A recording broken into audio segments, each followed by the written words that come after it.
The last minute of quietness. Always, yeah. Like everybody. Yeah.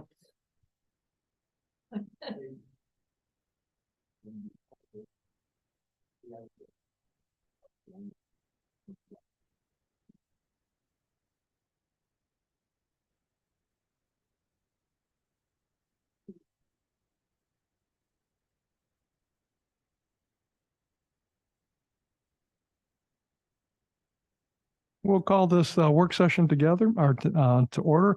And this is a work session on the Riverfront Development Project. And at this time, we'll turn it over to City Manager.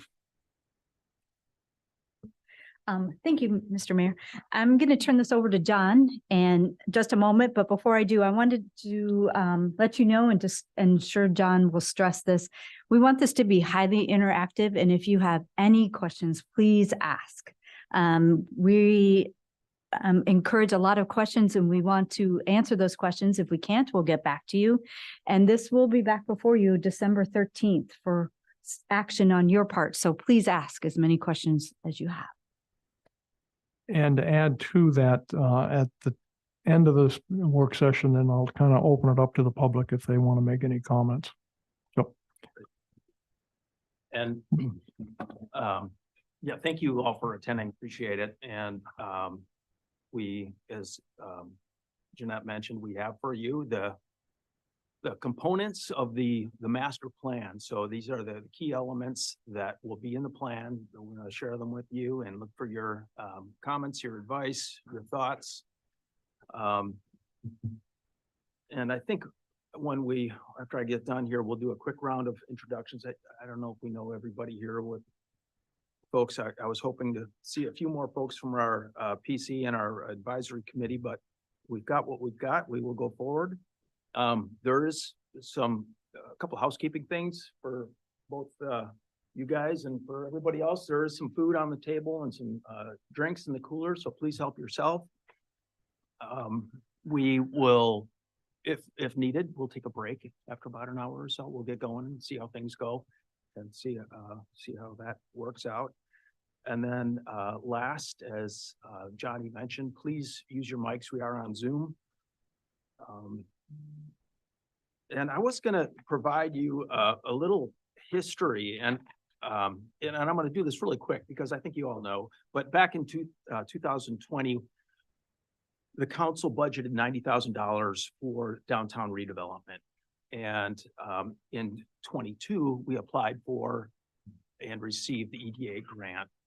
And those, we used that money from the 2020 that was budgeted as the match for that $360,000 grant from EDA. And our purpose was to create a walkable environment, bring people to the river, create more opportunities for business, and take advantage of some of the land that we have that is currently underutilized along the river. And so we engaged our consultants here to create a process for us, and that included everything from public engagement to a market analysis, feasibility study. We will be having an appraisal coming back to us soon on the Catalyst property.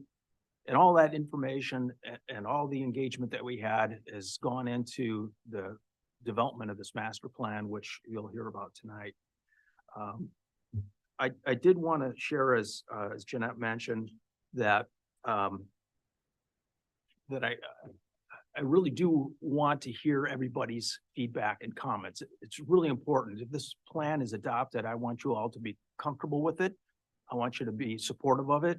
And I want it to reflect what is appropriate for our community, so that when the day comes that you have to potentially vote for either additional funds through a CIP or new zoning regulations, I want you to have that understanding of what's in the plan and that it makes sense to you. So I urge you to ask questions and make sure that this plan reflects the vision of yourselves and the community at large. And as Jeanette said, we hopefully will have a planning document for you to review and adopt at your next meeting in December. With that, I'm going to do quick introductions, and I think we'll start with Cadence. Just go around the table. Good evening, Mayor, Councilors. Nice to see you again. My name is Cadence Petros. I'm a project director at a firm called Echo Northwest based in Portland, Oregon. And my part of the project was really to help with market analysis, feasibility, and implementation. It's nice to see you again. Hello, I'm Jason Graff with First 40 Feet. We were lucky enough to assemble a team, including Cadence and Eco Northwest, but we also have local Alaska firms and Kinney Engineering that provided help on the project. Wilson was another local consultant. And of course, our appraisal is coming out of Alaska. But we're really grateful for this opportunity to work with you and the opportunity that we see along the corridor and what the community identified as something really desirable to them.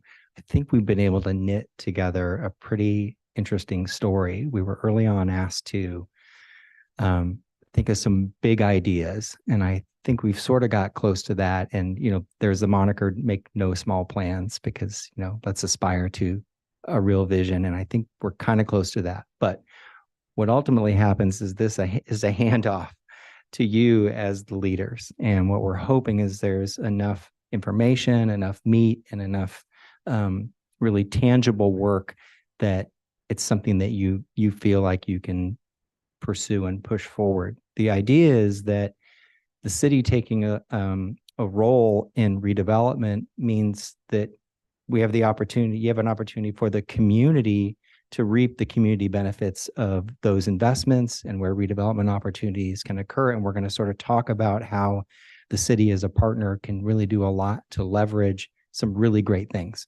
And I think Soldotna Creek Park is an example of what you've done as a community and what you've done as community leaders. And I think that's something that we've been able to build off of. And so you'll see aspects of how Soldotna Creek Park becomes even a more inspiring place than it is today. So I'll go ahead and share my screen. Going around. Oh, sorry. Yeah. I'm like a horse. Yeah. I thought I heard the ding, and I'm 2/3 of the way around the track. And Dan Nelson, City Council. Jordan Shilson, City Council. Paul Whitney, Mayor. Lisa Parker, City Council. Dave Carey, City Council. I just want to mention, my family got here 63 years ago. And this is probably the most important discussion we're having since K Beach was put through. And we have again, what will be Soldotna West on the other side of the river. So I'm looking forward very much as we continue this process, and it's very important. And I'm really glad to see our other council person is here. You want to introduce yourself, Linda? No introduction needed. Linda Hutchings, 295 co-host, Soldotna, Alaska. I've been here a little longer than Dave.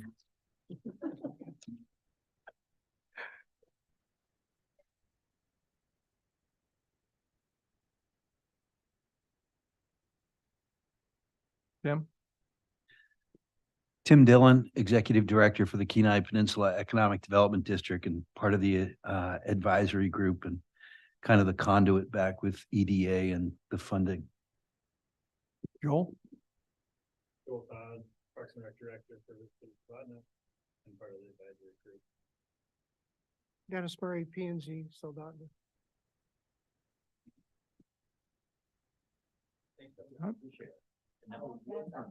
Oh, sorry. No, we'll wait until the public comment. Just go ahead, John. Oh, okay. Well, now I am going to turn it over to Jason. And let him continue.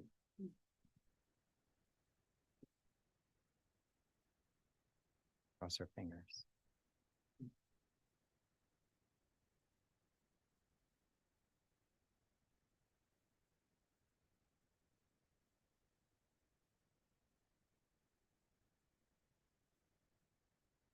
We're in. Okay. And we're done. Okay, Lisa.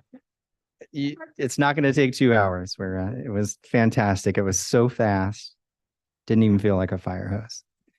We're going to be presenting the plan elements, as John mentioned. And we're going to have a focus on implementation, some really key sites and some potential projects that we all want to keep our eyes on and think about the potential for great things along the corridor. The purpose of the project was to redevelop and transform this 85-acre area that you see here in sort of this ochre colored line here. This represents kind of a fiction of what the future might be, but that's the context in the area that we're focused on, the Kenai River being central to that and extending from 47th Street on the right-hand side to the bridgehead on the left-hand side in between Sterling Highway and the Kenai River. There are a number of objectives that we kept in our back pocket, and that as we developed land use and mobility frameworks and ways of getting around town and opportunities for new development, really thinking about these things. How do we create a one-of-a-kind riverfront experience with shopping, dining, and entertainment as sort of a key role in a walkable destination, supporting local businesses and the opportunity to expand and attract new entrepreneurs. The Kenai River needs to be a focus. We want to reconnect to that. So it's always central to the designs and the decision-making about how do we get connected to the Kenai River. That's central to the plan. Some of our conversations with the community and with others, we've also identified housing as a real opportunity in the district. We've always sort of, I think, even initially thought this was a commercial corridor, and, businesses do well when people are nearby, and it creates an active environment, and there's a lot of land here. And I think there's an opportunity to merge commercial development with housing and really create a one-of-a-kind place in Soldotna. The partnerships will be key for redevelopment, partially because of the lack of infrastructure that's in a lot of the area. The fact that a lot of development today is really oriented to Sterling Highway, but not to the Kenai River. And to make two sides of this project area is going to require some infrastructure to make that happen. So we've tried to identify what those are. And then we want to explore options and strategies for how the city and private development and the community can come together to really create strong community benefit and a unique place. And I think that's what it's going to take, is all three of those parts coming together. We're, I guess, just about 12 months in, and we have about a month to go. So in about 4 weeks, we should have a plan for you all to look at for adoption. And the plan is really a guide. So it's not mandating specifically anything, but it hopefully gives you the encouragement and the willingness to maybe take some risks in some key areas and, use your platform as city leaders to work with the community and developers to create something great. So if the plan's any good, hopefully it'll get you there. We've learned a lot about what Soldotnans think of themselves and the community and what is valued, and that feeds into the overall vision for the project. What we heard is that Soldotna is really a place where nature and urban gathering can sort of merge.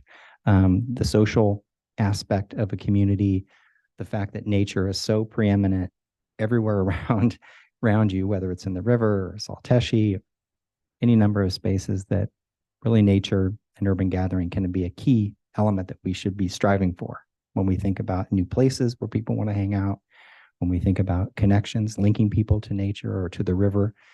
All this is about those natural assets and bringing people together in that environment.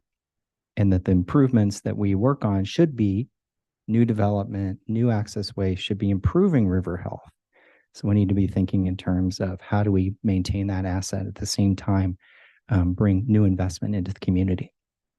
And so the Kenai River is envisioned as the centerpiece of a walkable and connected downtown, and it's going to it does play a vital role in the economy of the peninsula. And there's three guiding principles around this idea of identity, which is reinforcing what is valued in the community: history, nature, gathering.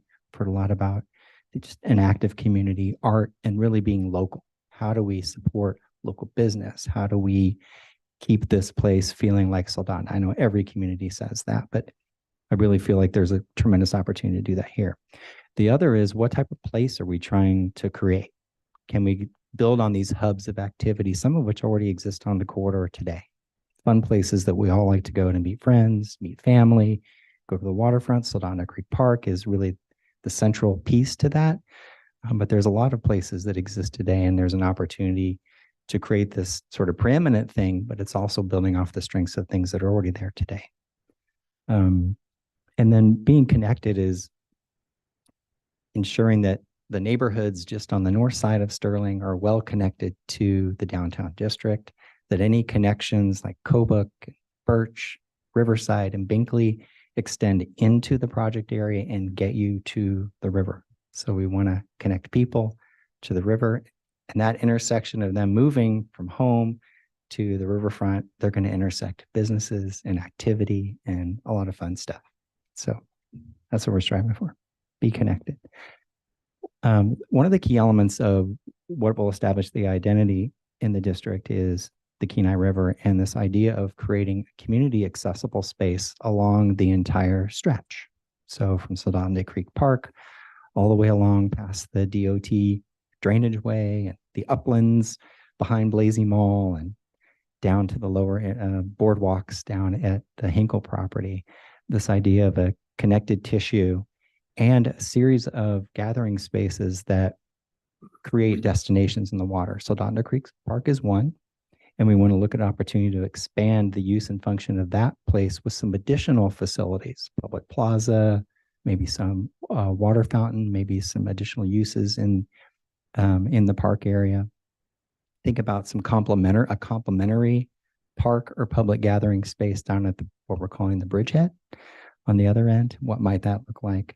Having those two anchor spaces, what we call the bookends, and those connecting trails are what will really help establish a strong identity along the corridor. And we asked the community through a number of workshops what they felt about that. And there was a strong support for those bookend public gathering spaces. You see the sites where they would be located there on the right-hand side. So the bridgehead is located on the Hinkle property near the water. You can see the image below is what Fairbanks did on the Chena River in engaging the waterfront in their downtown.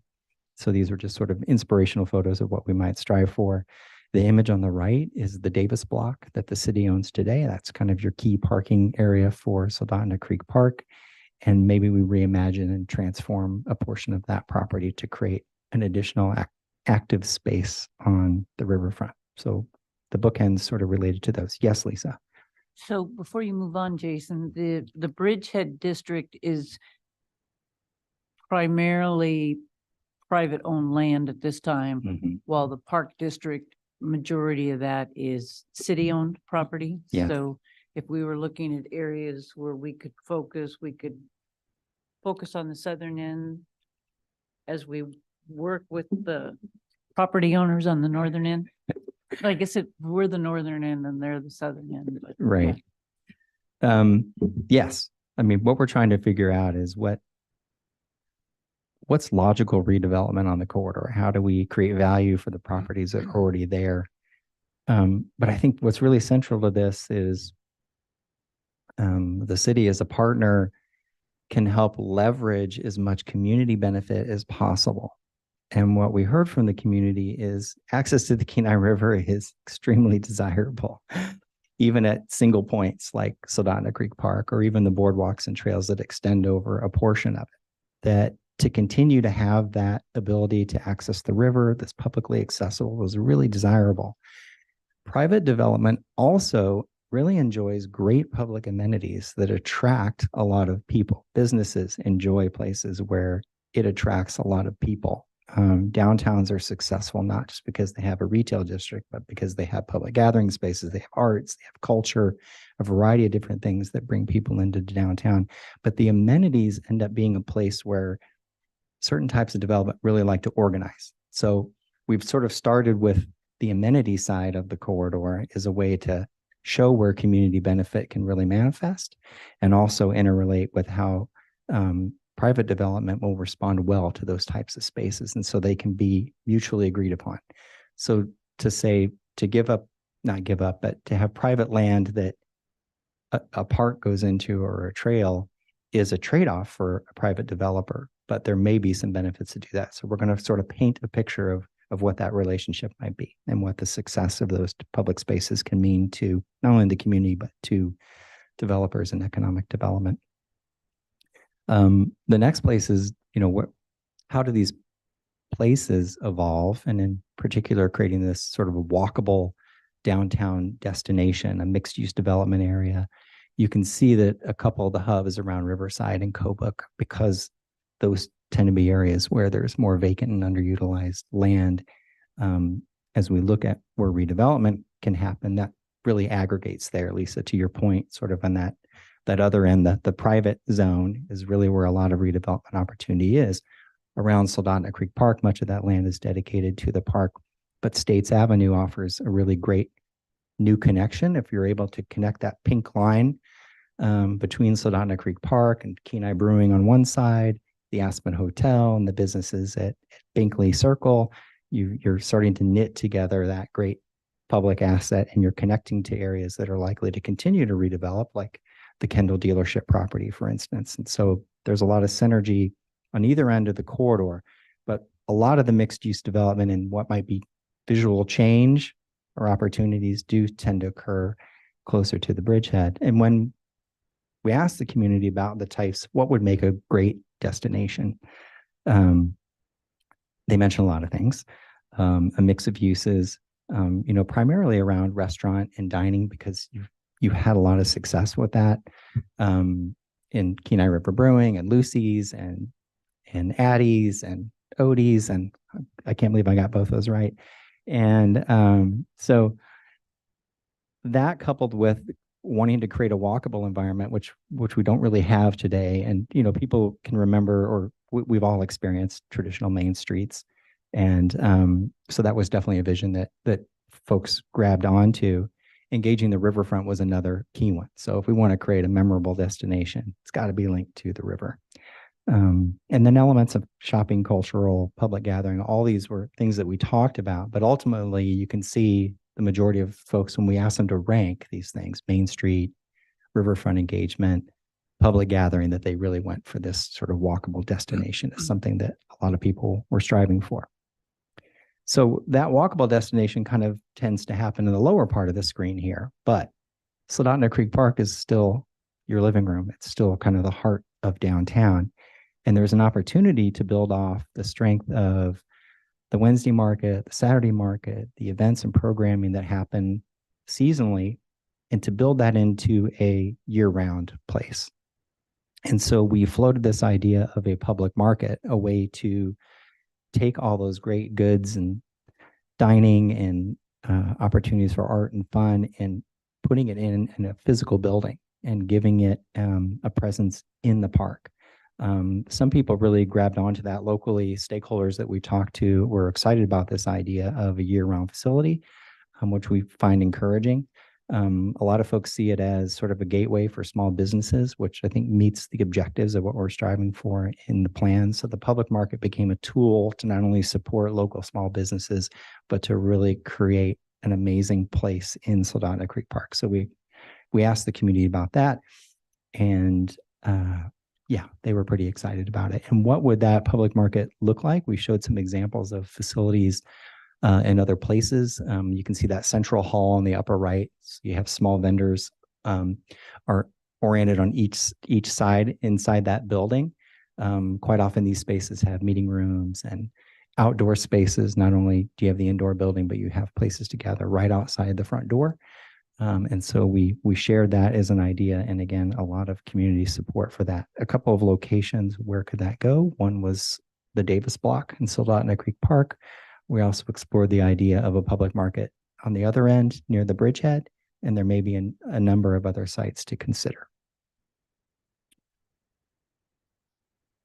The connected piece is ensuring that we have, to create a walkable district, neighborhood, you need the kind of right street configuration. You need wide sidewalks, you need parking on both sides, amenities that make it attractive for people who want to walk, to extend the amount of time that people spend in the district. And so we've created a network of interconnected streets that also serve to create these sort of development blocks. John was asking me, well, how big are these blocks here that you're creating between these connected streets? And if you look at the distance between Sterling Highway and Wilson Avenue, that's about the width of our blocks fronting on Sterling. So to give you a sense of scale, we tried to work with a model that is generally close to what we see today. We asked folks about how you get to downtown. How often would you walk or bike? Are there barriers and challenges to getting to the downtown? And Sterling Highway does offer some challenges. I think we learned all a little bit about that on our study with DOT this summer at the Birch intersection, trying to create one safe crossing at our living room in downtown, and it's a challenging environment. So, and we know that's something that we need to address. But there is a strong desire to have a walkable place in the community. And there's a lot we can do in the plan to address that. And then finally, there's key pathways that we travel on a daily basis between home and school, between the hospital. These routes, Birch, Binkley, Kobuk, and Riverside, they should extend through the project area and connect to the river. And so we asked how important that is to folks. And again, a really strong commitment to having those connections. Yes, Lisa.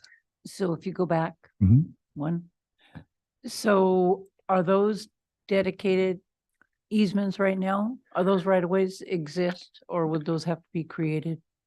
Many of those exist. Pardon? Many of those exist. Many Yes. exist Mhm. already. Okay. Yeah. Yeah.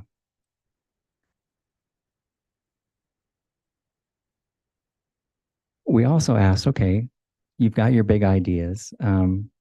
How would you as a community rank those? And actually, I've got this wrong, but I didn't have time to adjust it. The number one was the Riverfront Trail. So I got that right. If you look at the bars on the left, the feedback that we received is the trail was really hit a lot of marks for people. The public market was actually the second biggest prize winner, although I showed it here as 3. It's actually number 2. And then those public plazas, one at the Saldana Creek Park and one down at the Bridgehead. Those 3, those public amenities oriented to the river, really were what resonated strongly with the community. So we take all that information, we have these big ideas. The frameworks are how we implement it. How do we assemble land uses? What are the right types of streets and connections? The mobility piece. What utilities and infrastructure is needed to support redevelopment? As well as, is there a regulatory framework to ensure that a amazing destination occurs and that certain uses don't preclude that, or development is put together in a way that doesn't allow us to have a walkable destination? And so regulations can play a role in that. We've tried to assemble these frameworks for this plan to give guidance to the future and implementation. And so overall, the land uses support a mix of uses. So that includes housing, that includes traditional commercial type uses, some of them auto-oriented, whether facing Sterling Highway, others more active type uses like retail, dining, entertainment. We want to look at housing options. We want to encourage river-oriented development as much as Sterling Highway-oriented development. We've got 2 sides to this wonderful coin along the corridor. And then we want to expand river-focused amenities. And so I've talked about those in the big ideas. And as we look at the retail, dining, and entertainment component, those really clustered together in 2 locations. One down near the Bridgehead, where you see the Bridgehead Plaza. It's a no-brainer that is likely to be where you'd have the highest concentration of retail, dining, and entertainment oriented to the river, because you've got great frontage along that edge. We also see an opportunity midway up the corridor along this river street to add in another River Street Park amenity with a retail focus around that node. These are all both really well connected to Sterling Highway. This is largely where you're able to see this clustering of river-oriented and retail, dining, and entertainment, what really attracts people to the district. And so we're always curious, we should all ask, are other communities doing that? Is this type of form that you're putting together something that has been built somewhere else? This is an image of the Old Mill District in Bend. And what you see in the foreground is a street cutting through. That's kind of a river-oriented street. There's buildings on both sides. Those are retail dining, entertainment destination uses. There's a public plaza in the middle of that, and you can see the riverfront connection along the river's edge. So all the components of what we see as a potential here are things that exist in other places. The other is the Sterling corridor itself, and it will continue to be a thriving commercial corridor because of the drive-by traffic and visibility that Sterling Highway provides. But I think we can do a better job of how buildings are oriented to each other along the corridor to create better connections between the businesses along the corridor and have them more focused with some pedestrian amenity that make it a little nicer environment to walk along that edge. So there's a little bit of work to do, but that is definitely a thriving corridor that will continue to be healthy because of that drive-by traffic and visibility to the highway. The housing piece is always a little interesting. I found that a lot of places want to promote housing, but I want to promote a neighborhood. People want to live in a neighborhood. They don't want to just live in an apartment building above an auto body shop or, a series of apartment building here and maybe one over there. They want to have them together. And I think there's an opportunity here to cluster housing along this new River Street, some of it in townhomes, some of it in apartments with ground floor commercial underneath. And maybe there's some opportunities for single buildings that are providing residential. Those residential do support the businesses along the corridor. They're not the main driver for commercial success, but they do contribute to the lifeblood and activity of the district. When you have people living there, you have people shopping there, you have people visiting there, it creates a vital environment. And housing is something that is needed in the community. And quite often this is higher density housing that you see in a district like this, which can potentially address affordability issues in the community and really create a one-of-a-kind neighborhood in this commercial corridor. Are you, Yes. Thinking on the lines of condominiums or apartment structures or a combination? It could be a combination. I mean, the townhome could be, privately owned, market rate type product. Apartments would, likely be rental. Condominium, if you can get there, sure, that might be a third option. The other piece here, and this is always one of the most complicated parts, is the parking. How the hell are we going to park all this development along the corridor? And if we follow the structure of the code that we have today, and we continue to consolidate parking under certain private users, we all know where there's areas of a glut of parking and areas where we lack parking. There needs to be a fix here. And there may be a strategy to address parking in a way that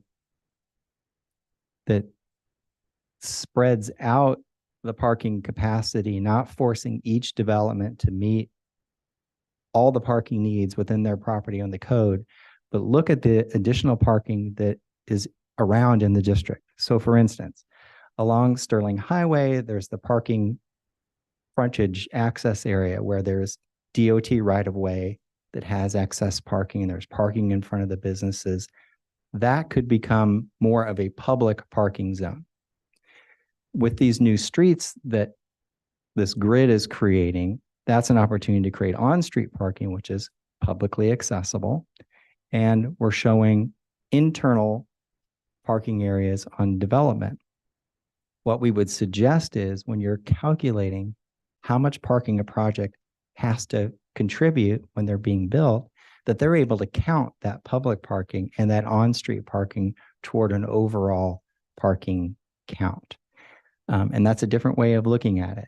And we would also suggest that generally in your commercial zone, you're required to do a parking space, one space for every 300 square feet of development.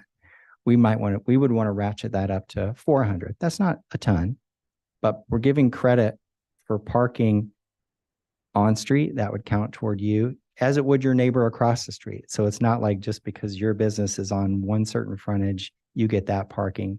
All the parking on the street counts toward everyone's total. So this is This is thinking, and this is one of those big ideas, thinking out of the box. It's going to take a little time for all of us to absorb.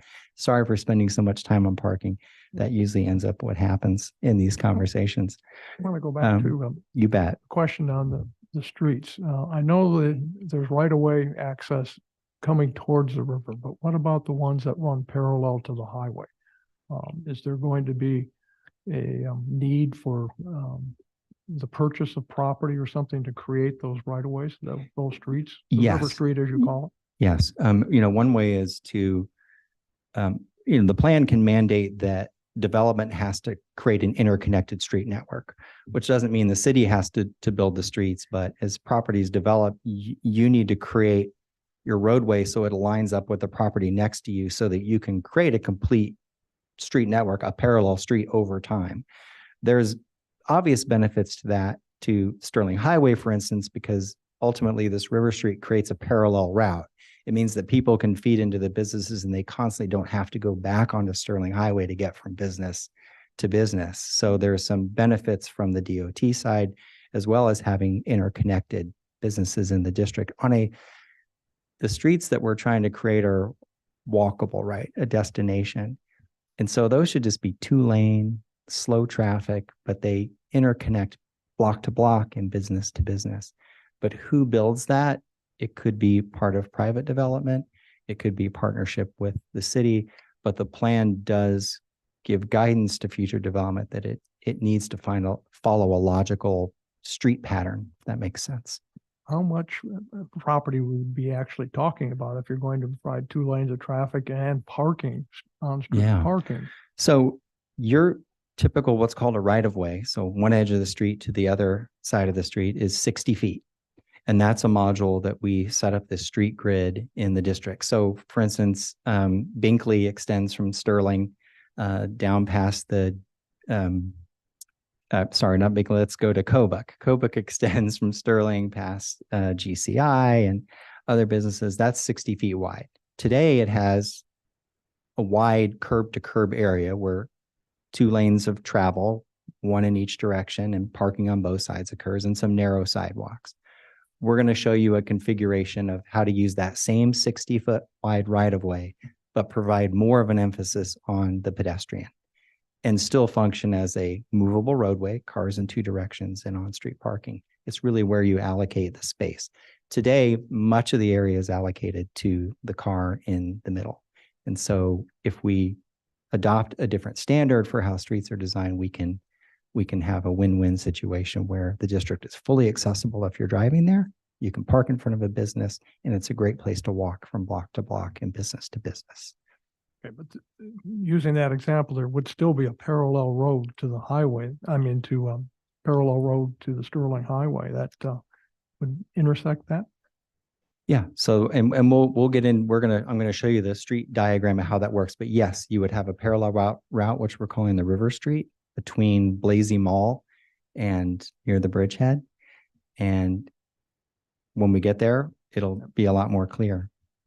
I'm going to walk through some of these public amenities first, but the next section we're going to talk about is mobility in particular. And so we'll look at what this standard street section might look like and the key connections that make this walkable destination. So those 3, the bookends are what we talked about in the big ideas, right? Soldotna Creek Park and the plaza on one end and the Bridgehead Plaza on the other. We've looked at an additional space called the River Street Park in the middle. And so I'll show you how each of those function along the corridor. They're all connected by a riverfront trail, sometimes near the water's, closer to the water's edge, sometimes in an upland condition, and sometimes shifted into a new street. So we'll see that exciting element too. This is an image of future development and build out at what's called the Bridgehead area. So that's between the Dairy Queen and the bridge and the river. See that there? The new River Street becomes a connection that links to Sterling Highway, creates a frontage along the river, and connects into a new street. So an intersecting street, much like how Birch and Binkley function today to create these development areas. A couple of blocks along the river and a large internal block that you see here. The Bridgehead Plaza really becomes a centerpiece in this location. So a publicly accessible plaza with trails along the riverfront, and businesses oriented to this river street. So those active storefronts then 2-3 blocks with a great public plaza in the middle. And the vision then is that new development includes retail and dining and entertainment uses at the ground floor. You've got the walkable streets along that river street. You come to this great public gathering space at the Bridgehead Plaza where you have access to the river, trail down to the water's edge. Today, that's where the boardwalk fishing occurs for the River Terrace RV park. But future development may be able to create a place like this. So this is how we might envision that Bridgehead Plaza.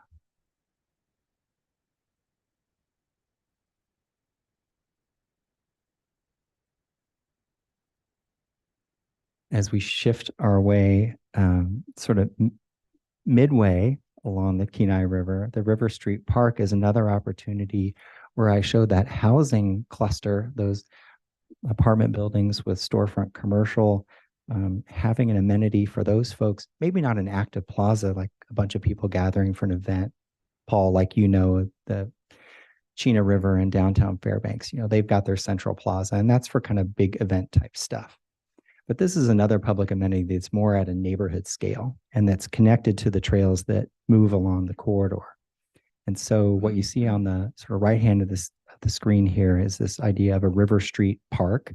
So the trails that weave into that forested area, which much of it is today, an upland area above the water behind Blasey Mall, becomes another public amenity, and development is then surrounding that. So you have buildings with windows and doors all looking toward that park, whether on the River Street or in the park area, as you see in that little red box on the other side of the blue line, which is that new River Street. So the idea of these amenities then become attractors for development and really spaces where people want to be. And the character then, that River Street that you see on the right, 2 lanes of traffic, parking on one side. Here we're showing a multi-use trail on the south side, could be parking on both sides. But you see how the buildings then are oriented to that great public space, and the view and the river is just within eyes reach and a couple of feet of walking from your residence or a business to this amazing place along the Kenai River. So these amenities really do tremendous things from an economic standpoint and a community standpoint. And then the third piece, the pièce de résistance, I guess, would be the Soldotna Creek Plaza. This is an idea that merges the public market or the market hall with the redevelopment of the Davis block to create a series of plazas, one upper near sort of park level as it is today. As you all know, the Davis block slopes down to a lower area where people park today. That's a great way to get closer to the river, right? Most of the activity we're doing in Soldotna Creek Park is up on the bluff. This 2-tiered plaza allows us to have an upper area at park level, take a trail or stair down to a lower level closer to the water's edge. So that's repurposing that parking area into this type of space where you have multiple plazas and you have a market hall as well. So this is sort of the vision of what that Soldotna Creek Park Plaza could be. And then this is a view. This is looking toward the Aspen. The street on the right, that sort of gray band, is an extension of States Avenue. That's a roadway that goes through the park today. And that roadway would extend along this edge of the Park Plaza and the Market Hall and work its way toward the Aspen. So connecting businesses from the Aspen side to Soldotna Creek Park is another attribute of what we should aspire for. But I think this creates a pretty amazing setting. The Market Hall really sets off a strong edge to the park, really sort of creates a room, so to speak, and directing people then toward the river. So Mayor Whitney, let's talk about streets and sort of the DNA of those. The River Street, the dark black line that you see there is sort of the signature street where we've shown a concentration of this sort of retail, dining, and entertainment uses next to amenities along the river. And that's an important street. The pink street are all those interconnecting streets that link all that drive-by traffic and folks from the Sterling Highway into the district. And so we're knitting together this parallel route, one the River Street, the other is State Street. That's the other dark line that you see at the Binkley Birch Hub. And these intersecting streets all built within a 60-foot right-of-way. So what does that street anatomy look like? This is a typical 60-foot building face to building face with wide sidewalks, on-street parking, two-directional travel, so autos can drive up and down. Maybe it's slow enough pace that bikes can mingle with cars. But this is the type of environment that could create a walkable destination using the same configuration of right-of-way that you have in town today. Prioritize walking and biking, create places for outdoor dining and seating, furnishings, lighting. Lighting is key. And an opportunity to think about stormwater management as well. So in curb extensions where you see little fluffy green there at the intersections, those can be places where we collect runoff from the water and do some stormwater management on the street. So there's a lot that these streets can do to function as places that support business and gathering.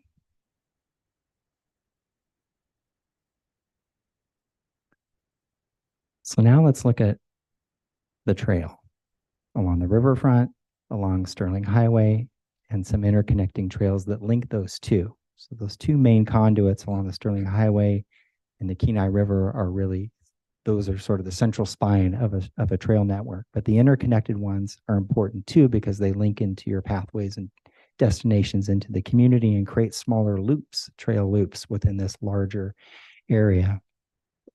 And then the Riverfront Trail, as you can see, is a somewhat circuitous route along the corridor. So not always along the river's edge, moving around the DOT pond, for instance, into the upland area behind Blasey, sometimes transitioning into that River Street that we saw near the River Street Park, and then working its way back to the river's edge down at the Bridgehead Plaza. So, you know, existing conditions kind of require us to look at different ways to get through. But the upland trail, I think, really is a part of what we've experienced already in Soldotna Creek Park. There's portions of the trail before it leads you down to the water that have this tremendous just feeling and setting, and you're still right on the river's edge. You can see the water below. And I think there's, I think having the variety of the trail network is a really important thing. And I think this upland area will be a unique place for that trail connection and sort of the midway point of the corridor. As we look at Sterling Highway, how do we integrate a trail into the existing DOT right-of-way?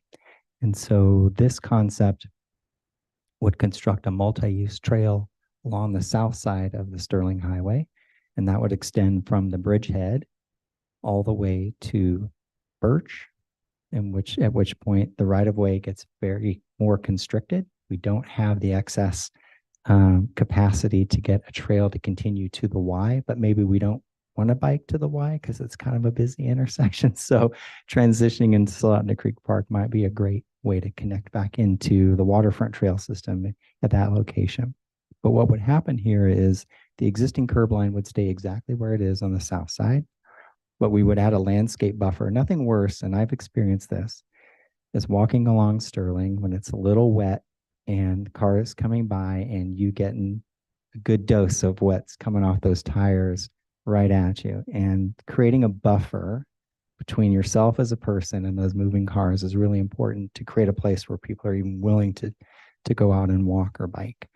And, you know, there's technically enough room in the right-of-way to fit in a landscape buffer, to add a 12-foot trail and an additional buffer between that and the parking access areas.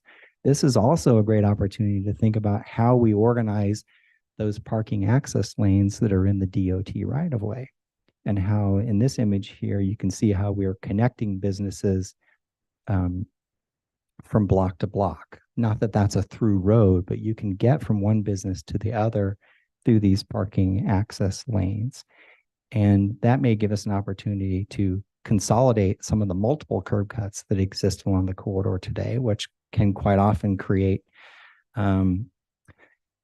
safety issues with vehicles pulling in and out of businesses. So we can consolidate that in a way to organize it better, which will improve access to businesses. At the same time, it reduces conflicts between autos and a multi-use trail along this corridor. If you're going to put people out there walking and biking, you want to make it as safe as possible. And I think there's a dual benefit to highway operations and a multimodal corridor that the Sterling Trail could offer. And of course, this is a real easy conversation to have with the Department of Transportation, right? Because they're going to be all for this. Yeah. Just kidding.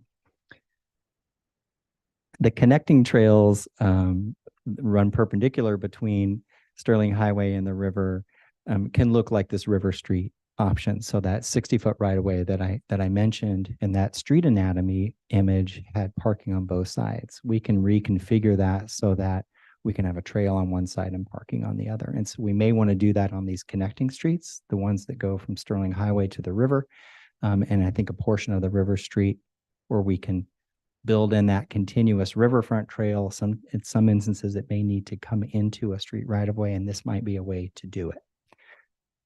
So this idea of river access through a trail along the Kenai has some obstacles and challenges, both topography, private ownerships, DOT ownerships. But ultimately, we heard a lot of public support for promoting this continuous trail access. John and I had an opportunity at the River Forum to also talk about how redevelopment could balance river access with riparian health. And so we're going to look at some conditions that we should think about in terms of that. And this idea of a trail along the highway and a trail along the river is important, but these interconnecting trails are also important because they create mini loops, little small sections where you can walk around, not do the whole corridor, but fits and starts. Again, just to reinforce community support for the trail. When we asked about the big ideas, the trail ended up being number one. So it maybe gives us license to take a hard look at the potential for that. And there are some conditions that need to be addressed. So negotiating easements, for instance, we have a trail going around the DOT pond.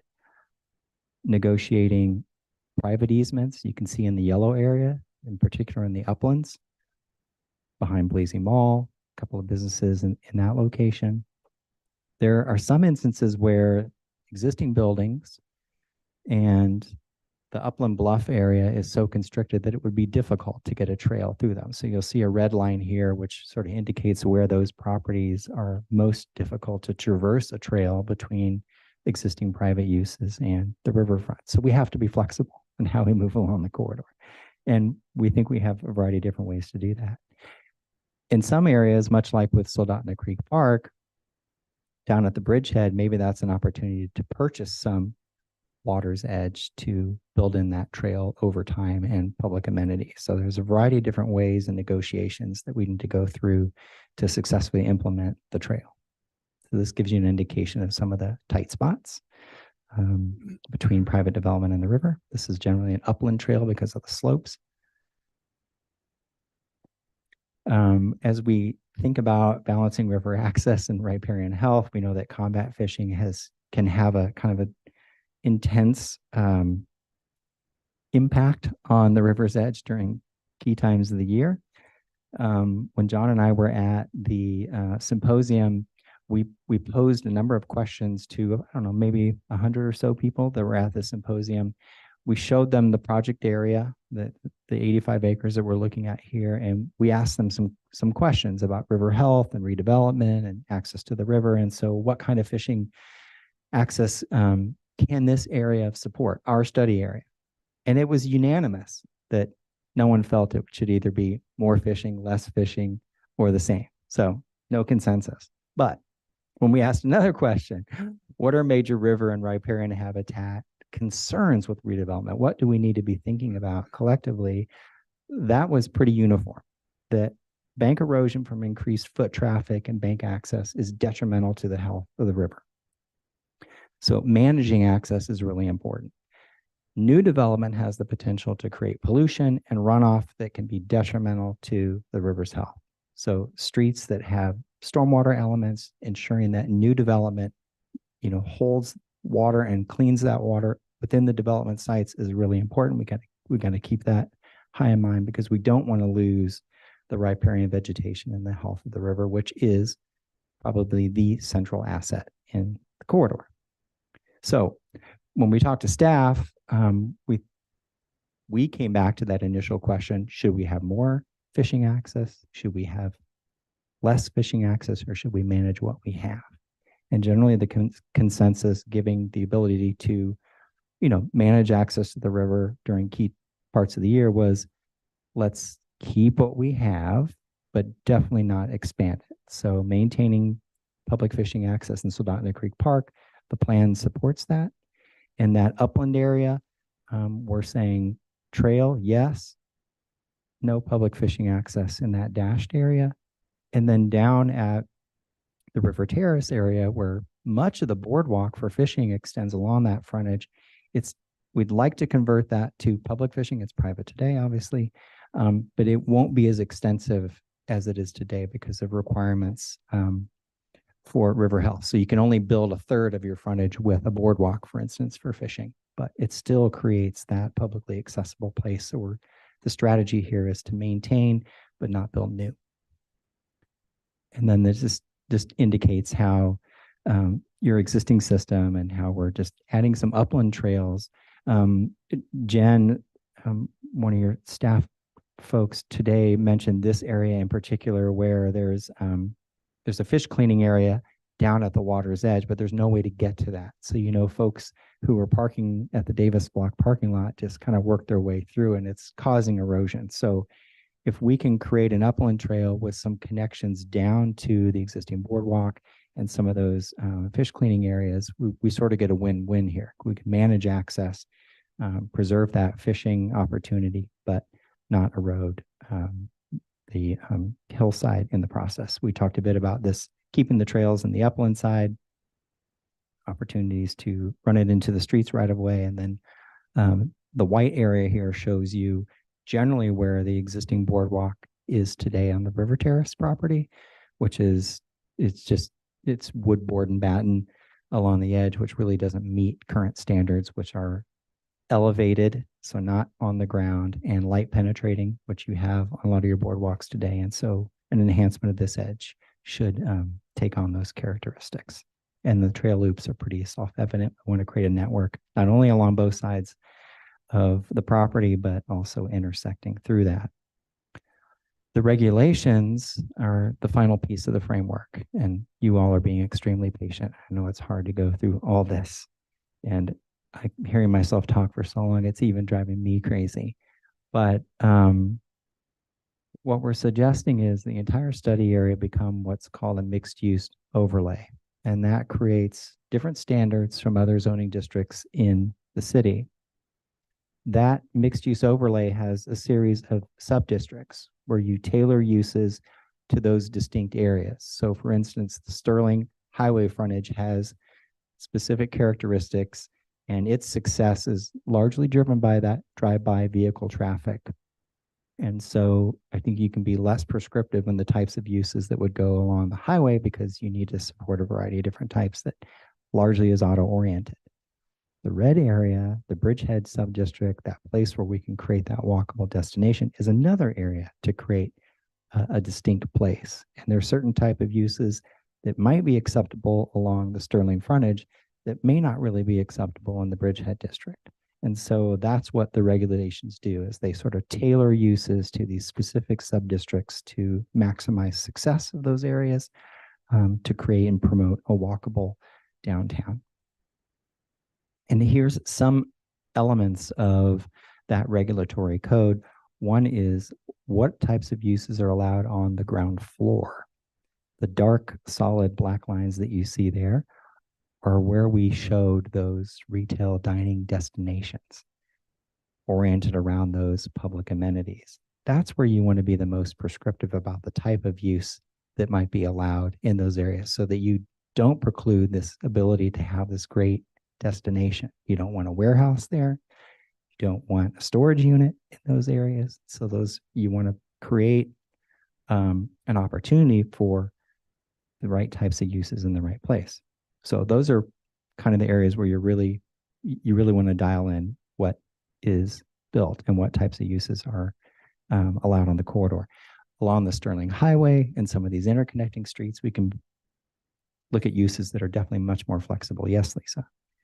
So in the other areas that you've looked at, Bend and Washington, when it comes to their code for their riverfront development, do they have a separate section of the code that addresses that? Yeah. Okay. City of Vancouver is a really good example. They created a mixed use zone, and then they have areas of the city that they've master planned. The waterfront, there's a waterfront district. It's a mixed use district, but it also has a waterfront designation. And the uses and the regulations are very specific to that waterfront. We're working a project where they're building a new neighborhood in Midtown where an old mall, small mall used to be. It is called the Heights District. It is a mixed use district, but it has its own regulatory parameters to make that particular area successful. So this is very similar to that. There's codes throughout that we have as models to build from.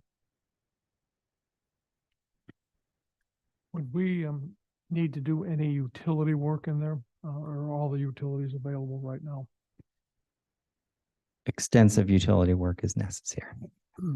Looping systems, primarily development has just tapped into Sterling Highway, and utilities don't really extend deep into these parcels.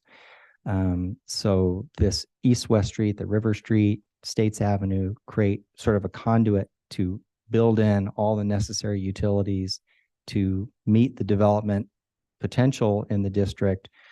So it's upgrading literally everything. So there is significant utility costs to support the district. And then going back to the Sterling Highway Trail, if that was extended through the DOT right away in there, would not some of those businesses along the road lose their parking? No, they wouldn't lose any parking. Okay. In the stretch that I've defined between the bridgehead and Birch. And that's where we're suggesting having the trail segment. There's 30 to 40 feet of excess right of way between the curb and property. It fluctuates, but we're only asking for 4 feet for the landscape buffer and 12 feet for the trail. So 16 feet out of that 30 or 40. I'm going to add that, as Jason is mentioning, there are a couple places where the right of way on the Sterling Highway really extends quite a ways out, and the parking for some businesses like the Catch, the old Sal's Diner, all that parking along the Sterling Highway is actually in the DOT right away. And so what this concept does is just redefines it so that the access to that parking is off of the side streets rather than off Sterling, and then connects it going across streets so that it's linked. And it for that purpose, what it does is provide a much safer and more comfortable walking pedestrian environment as you're moving along the Sterling Highway. You're not dodging cars. You're in hopefully a nice wide trail. You're comfortable. Cars still have access the same way they have in the past. It's just reconfigured to a different shape, still within the DOT right away. The image you're seeing here, which is in front of the Dairy Queen and the GCI, the 2 rows of parking closer to Sterling Highway is in DOT ownership. That's right of way. The parking up against the GCI building is all part of the Ishii owned property. So they have access to right of way to park their business, which we want to continue. But what we're suggesting is that would become public parking for businesses in that area. So, yeah.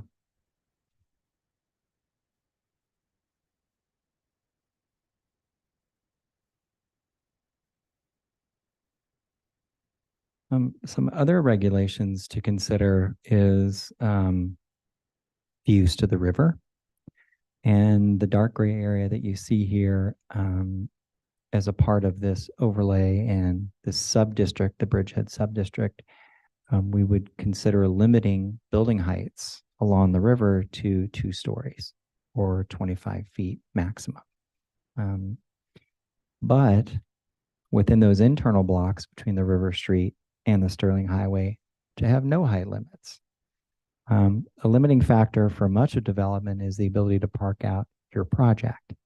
And if you're building a 10, 15-story building, that may require you to do multi-levels of structured parking, which would likely make that project not feasible.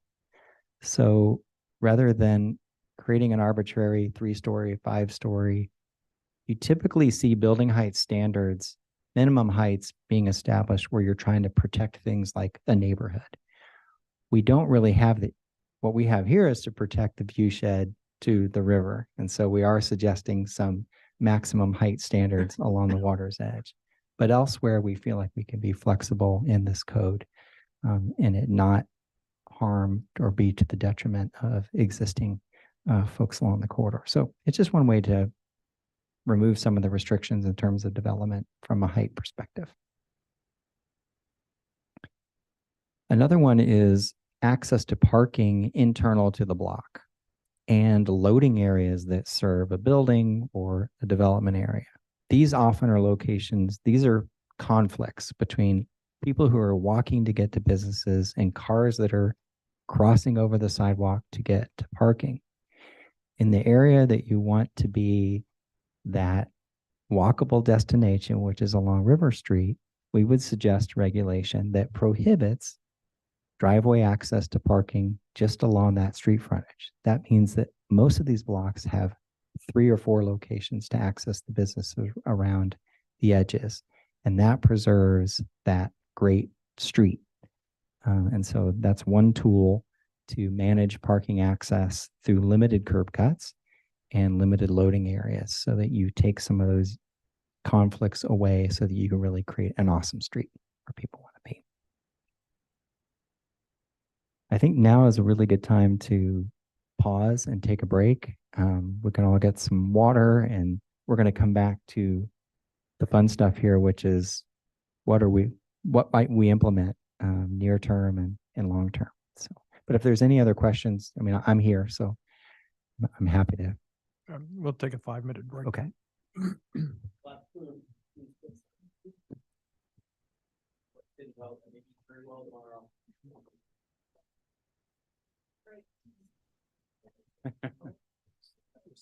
I'm sorry. Is there gonna be a second? Didn't feel like a firehouse. Oh, you're like, oh, that makes sense. I learned a lot. Big idea. I have some opinions. Afterwards, Afterwards? at the end. We definitely want that. I'll do a council comment type thing. Definitely want all that. Okay. Yeah. I don't have any questions or anything, but I have some very strong opinions on things. I don't want to just interrupt just to give it an opinion. Yeah.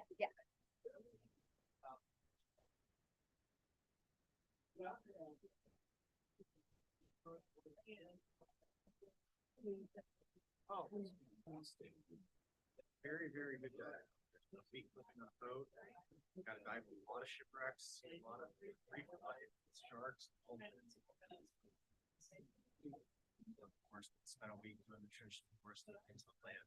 Kind of answers that. It's a good time. Completely different culture. It's great people. Yeah. Remember, this is a long plan.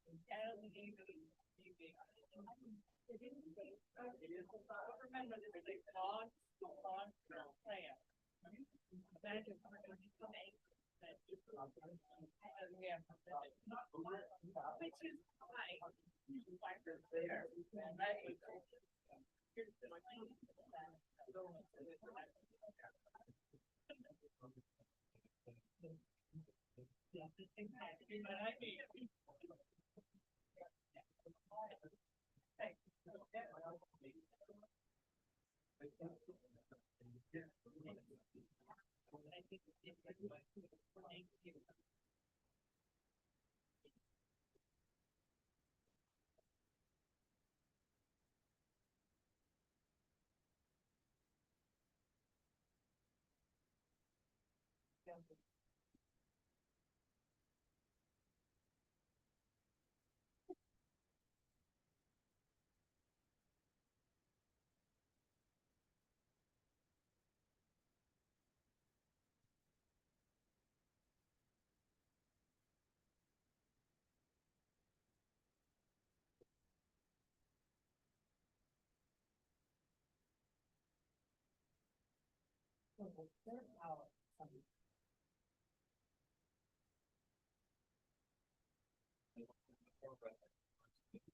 Oh, yeah.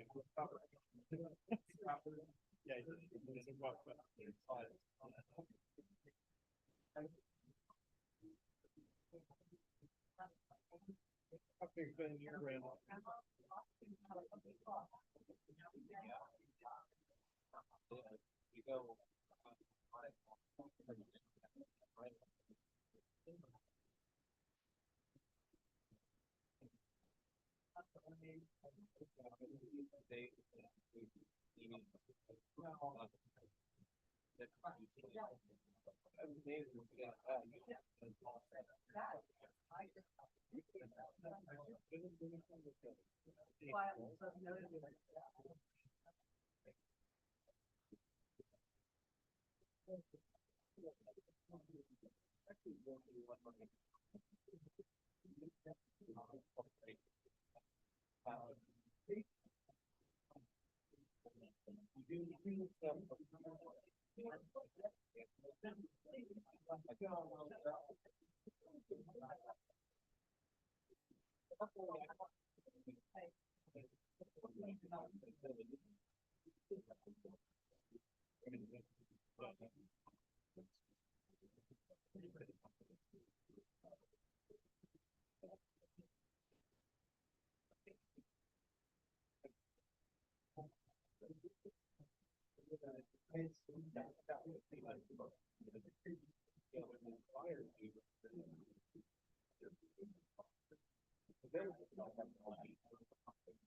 All right, we're going to call this back to order again.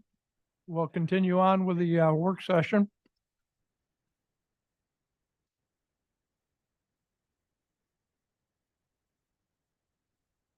You ready? I'm ready. If Go ahead. yes, I'm ready. I can hear myself. Implementation is about looking at some key areas where redevelopment might likely occur. But it also means that we need to look hard and fast at what it's going to take to promote that type of development. And so looking at what the capacity is for key areas along the corridor is important. And then also thinking about phasing those over time, because you're not going to build everything at once. I know Dave thought for sure someone was going to come in with one of those giant checks that said, you know, $40 million to awarded to the city of Savannah, and away we go. And that's how easy these master plans are. It's the checks just come rolling in. No hard work at all. 3 locations really have the characteristics to create that one-of-a-kind destination in different forms. The pink area is really the most robust. We've seen that. The Bridgehead Plaza.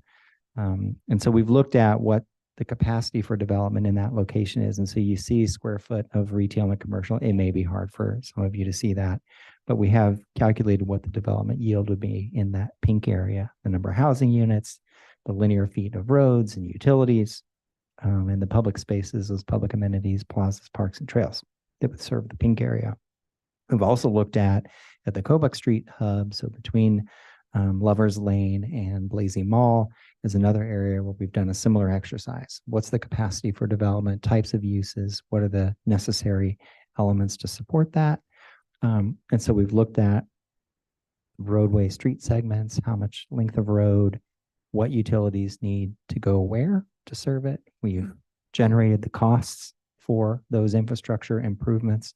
We've taken those costs and we tried to measure those costs against what the potential development yield is, to give a sense of how we might make decisions and where we might focus our efforts.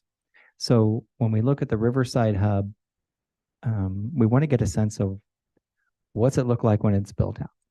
And we've looked at this a couple times now, but this gives you a flavor of the mix of uses, creating that retail dining destination along River Street, an opportunity potentially for a boutique hotel as a complement to that retail dining and entertainment, opportunities for expanding commercial along Sterling, adding housing as a component to this, both in multifamily apartments, but also townhomes in that lower zone where we're through regulations trying to manage the heights of buildings, but there may be some opportunities for folks living near the water, this creating a dynamic, active environment in just a portion of the corridor. So this is sort of one story.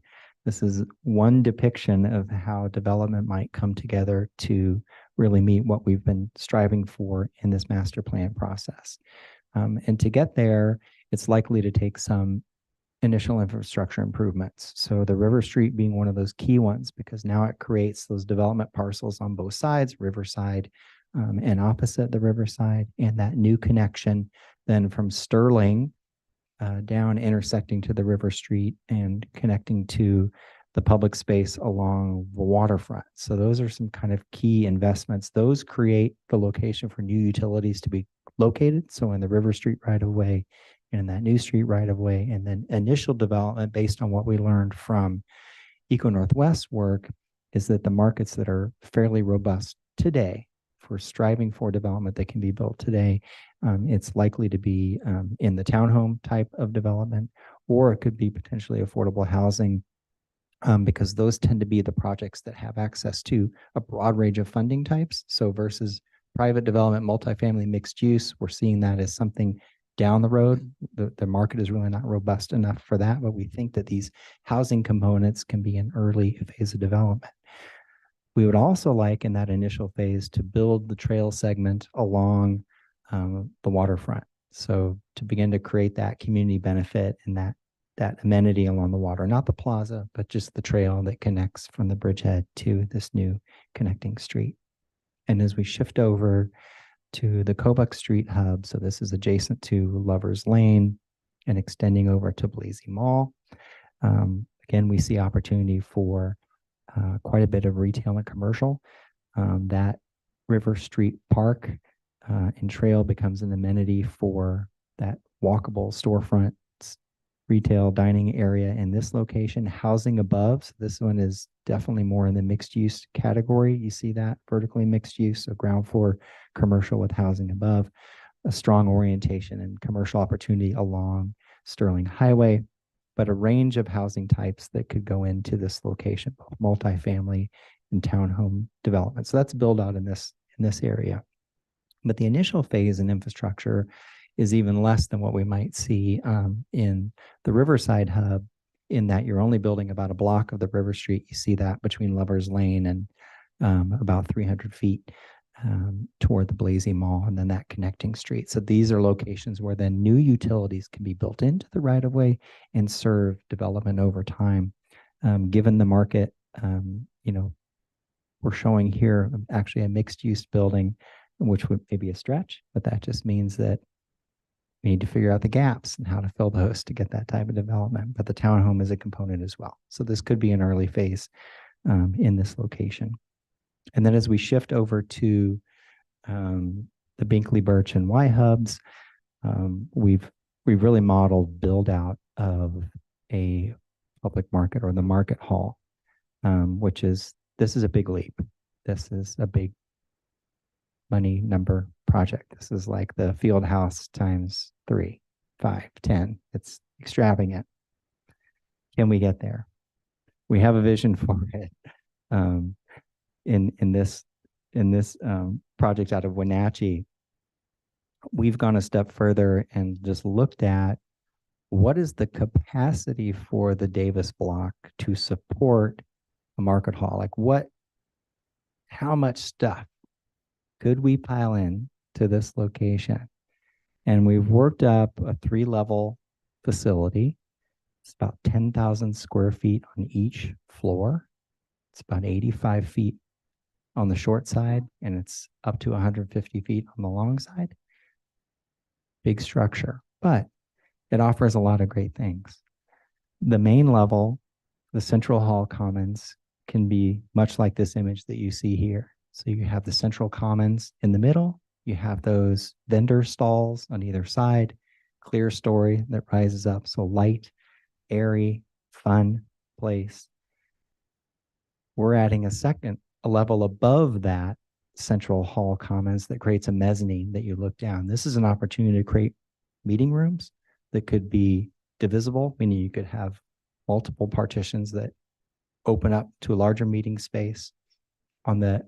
Away from this cut, so toward States Avenue, away from us in the picture, we have modeled in space for the visitor center and the chamber. So we've looked at the space needs from that initial study that was done in Soldotna Creek Park, which had exhibit space, which had visitor center and chambers offices.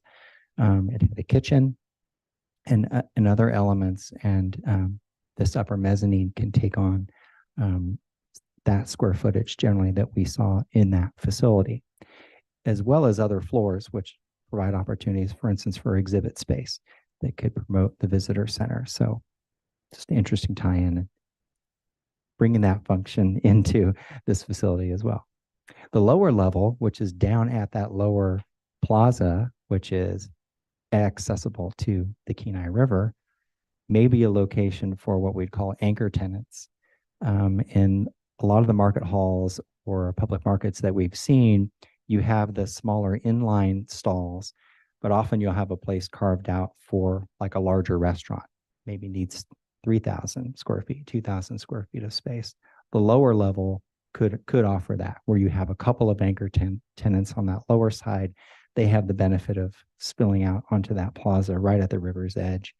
With the multi-level parking structure adjacent to it, it means you have direct access and an all-weather connected connection from your vehicle directly into the facility. So there's some advantages to building that structured parking, which you're going to need to support the building, to support the use and function of Soldotna Creek Park programming events that happen year-round. But these are substantial investments for this type of facility. Also, on the back side of the lower level, you can do conference meeting rooms because you don't need windows. I So- may have missed it, but what size square footage were you saying there? Each floor is 10,000 square feet, Okay, 85 by 150, 120. Okay. Flexible. thank you. Can you go back Yes. the slide? One No, more? one that, this one. So why do you not have that parallel to the Great river? question. Great question. I've been asked this a number of times today, so I am poised and ready for this conversation. Nobody told me to ask that question. But it's a great question. Everyone should be asking that. Why is the building oriented the way it is? Wouldn't you have more frontage up along the river if it was tilted to its side? And you would, but it would be single-sided. So those folks who are along one side of the building get all the benefit of those views to the Kenai River. Everybody else has to look at the Tesoro. So it's like, which side of the building you want to be on? By orienting it this way, and part of it is the function of how these halls work. They have this central corridor, right? It's like going into the church where the Magi is at the end. And in a building oriented perpendicular to the river, that focus is all on the Kenai River. So when you come into that central space and you're looking at vendors, when you look down at the end of the building, you're just looking out at the water. So it creates this really intense focus on that amenity. By orienting the building perpendicular to the river, it creates an edge, which is only shown in, it's not on here. I want to show you the perspective of the plaza, and it helps to show how the building perpendicular to the river creates a strong edge to the park. This will drive us all crazy as I'm spinning. So this is looking toward the Aspen. Behind us is where the amphitheater is. And so you sort of have these two edges. It creates a room in Soldotna Creek Park with the river being kind of the focus out. So you have these great edges. And it's a good sight line and way to move through the space from Birch to the river, this great active building facility. So that's why it's oriented the way it is. Could be the other way. And then why are we taking a valuable piece of property and turning it into a parking lot adjacent to the river? You mean what we're doing now? Oh, sorry. I thought you were, I will. Let me get back there. Geez, someone's gonna punch me. Oh, why the structured parking? Well, here's one. It's good fill to connect States Avenue between the Aspen, which is on the left here. So that blue line is representing this new street that passes through. It connects Binkley Circle to Birch and then on to 47th. So that's what the State Street does. So now it connects all the businesses around Walgreens and Kenai River Brewing to the park and vice versa, Aspen over. So it's great. It's a good edge to build that road up against. It allows you with the 2-level parking structure to then drive directly from that State Street onto that surface parking. And then there's a level below. You can berm the river side of that so that the structure is screened. So when you're in that lower plaza, you don't see the parking garage. And then the building itself also acts as an edge to fill that hole of the Davis block.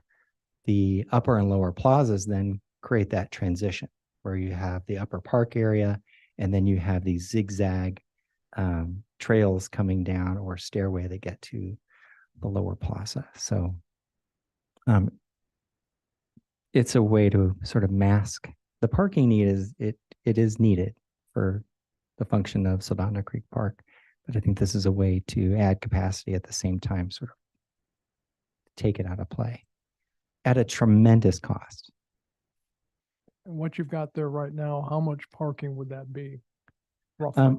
I think today you're already around, 120, 130. If I look at the previous study that was done for putting the meeting and visitor center in Soldotna Creek Park, and I looked at the parking count there, and they had some RV parking, which I have more efficiency here because I'm not assuming any RV parking in this structure. So they were probably in more around the 125, 135 parking range. That's how they had striped out the Davis Block area. So you probably have about that capacity now in the gravel area that you're working in now, maybe up to 150. So these parking structures are very efficient. So you can box them in this little tight area. So I think it's roughly about what you have today, which means you have a public market that is 30,000 square feet. You have activity in Soldotna Creek Park. This 170 spaces is not going to serve everything. There's going to be spillover and need to park in other areas as well.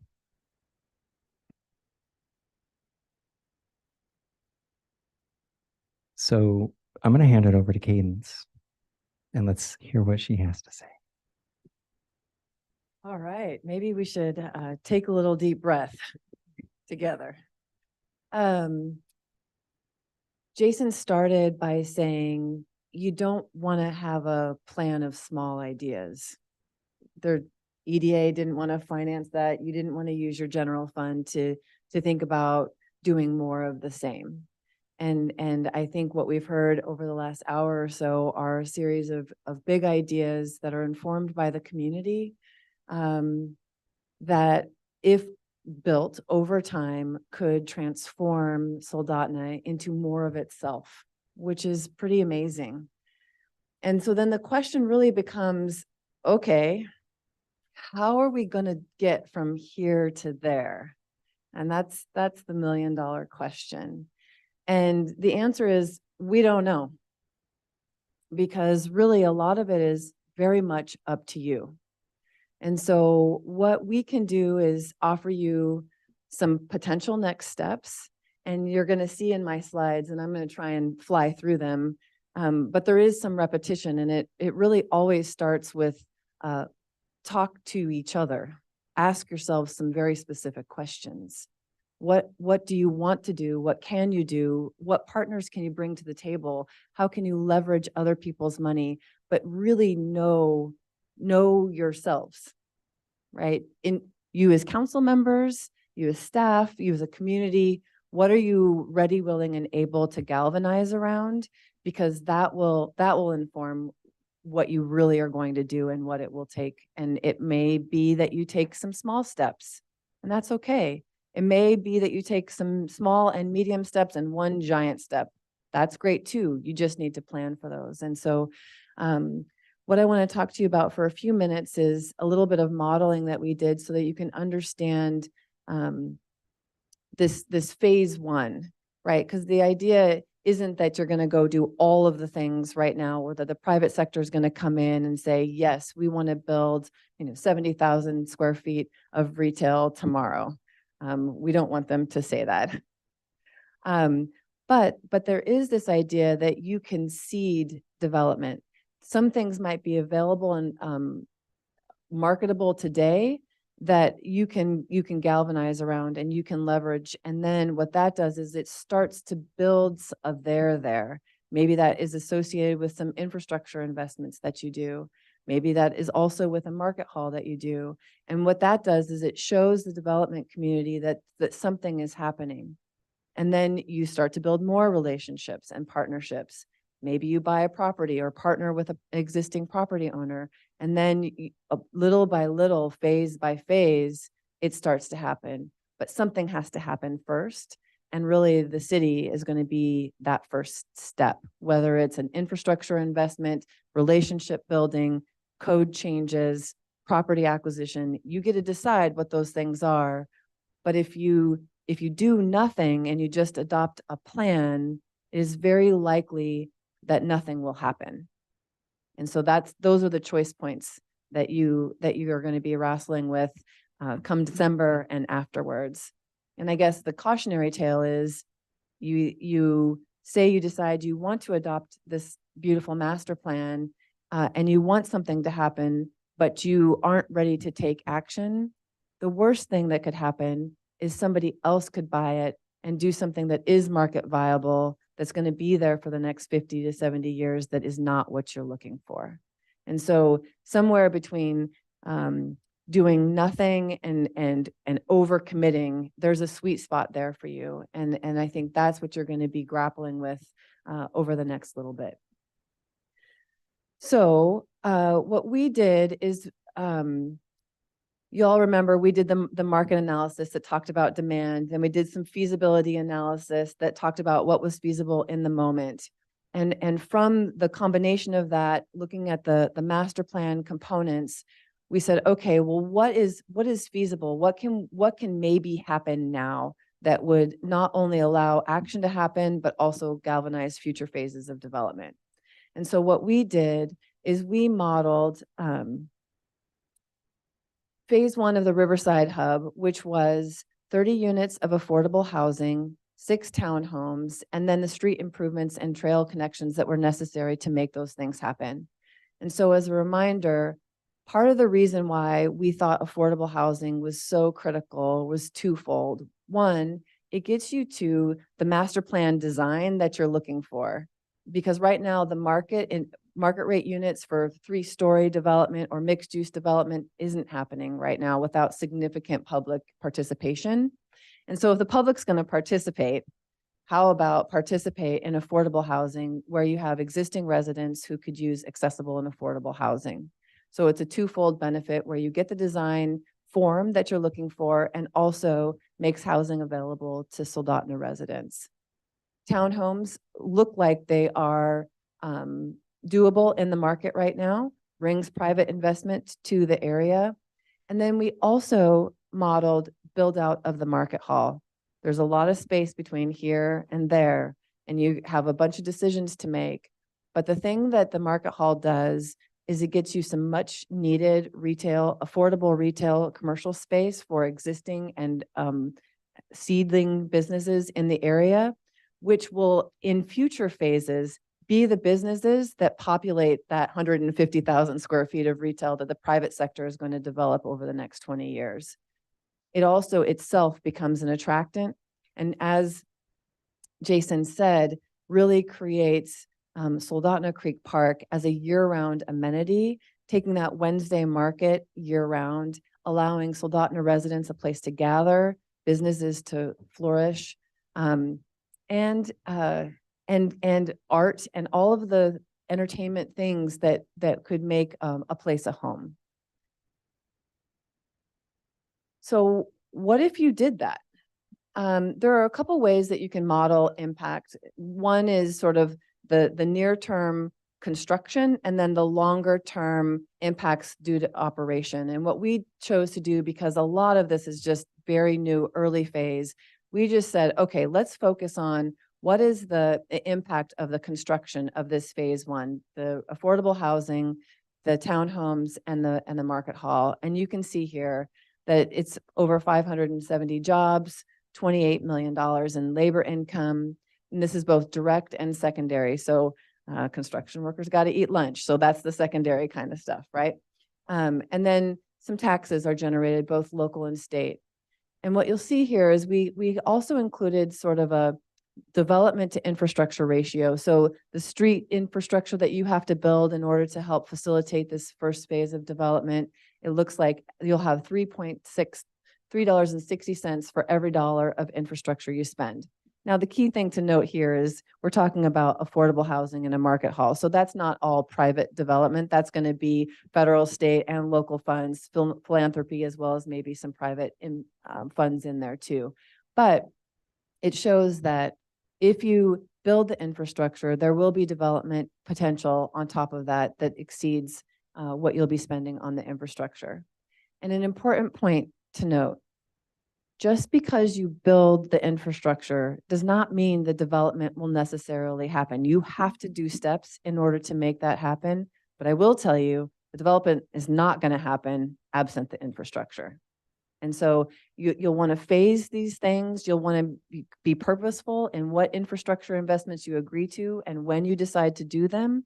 But infrastructure is a great way to leverage development.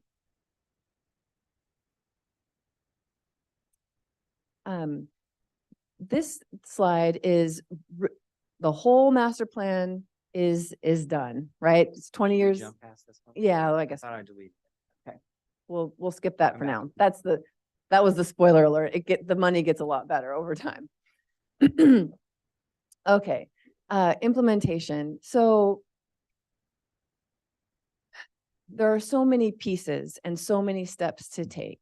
And I want to really just reinforce that you have options. You don't have to take the deepest, scariest plunge right at first. There are some key things you're going to want to think about. Relationships. There's no way that the city of Soldotna can do all of this, or maybe much of it, all by yourself. And so you're going to want to continue the work that you've already been doing, developing key relationships, both locally, regionally, and in the lower 48 probably, because you're going to want all of the help. And so developing relationships with developers, with philanthropists, with experts who know how to do market halls, right? You're going to want to make friends. And that seems sort of soft and squishy, but it's real. Developers are going to want to know that Soldotna is open for business. And if you are approaching them, that's a really good way to do that. Obviously, if you have things to offer, like master plans, like codes that make sense, like regulatory schemas that are fair, that get you what you are looking for, but are not overly cumbersome or complex, all of those things will lead people to want to do business, because developers are always looking for the next project. They need them, right? And so relationships is a big thing. Leveraging other people's money is a big thing too. Finding ways of accessing the right kind of money, because there's all sorts of money that can be had, but no money is free. Even if it seems free, it's not free, because there's an opportunity cost to taking a grant. So you want to make sure that you are looking for the funds that are meeting your needs, as opposed to being opportunistic about the money that's out there. Or if the opportunity seems too good to forego, then know that you aren't going to then have the people, brain space, time, energy to do some of these other things. And if you are kind of conscious of that decision making, even if it seems like something not applicable to this project area, but you think of the city resources as a whole, your capacity as staff, your capacity as decision makers, your capacity as a community to digest change, all of those things really matter. And so, okay, now we're going to talk about some of the actual details. So there's money out there. There's money that that's on the table now that you could access. Some are more readily available and useful than others. You can see here on the list on the left are things that the city of Soldotna could do either on its own or in conjunction with other local partners. Then on the right, there's all sorts of money at the state, federal level, as well as foundations and philanthropy. And depending on the activity that you are going after, right? You may be more likely in a state bucket. You may be more likely in philanthropy. You may be going out, knocking on the EDA's door for some more grants here pretty soon. But I can't stress enough that not all money is great money. Really understand what the strings are. Really understand if you're being diverted from your core purpose. What is it that you're trying to do? And make sure that the money that you chase is getting you where you want to go. A lot of jurisdictions, I myself have gone after funding that I thought was going to be the greatest thing. And I thought it was going to be free, and it wasn't. And it worked out okay, but it's a cautionary tale. So when we think about implementation steps, really, you're going to need to figure out where are we going to focus first, right? And this project has actually been a really great beginning step because staff and Jason have talked to so many different people, many of whom are property owners. You already know your community, and preliminary conversations are happening to understand what are the hopes and dreams and desires of your property owners, right? Do they want to stay? Do they want to do something interesting with their property? Are they interested in selling? What are they interested in, and how do their desires align with the desires of the city? And figuring out where those near and medium and long-term options are. I will offer, just as an aside, that buying property now is better than buying property later, especially if you think you are going to make infrastructure investments or other investments that increase the value of the property in the area. You might not have the money now, but if you do or can get it, it might be a good idea to purchase. And what I mean by purchase is actual parcels, but it may also be the right to purchase, which you could then transfer to someone else.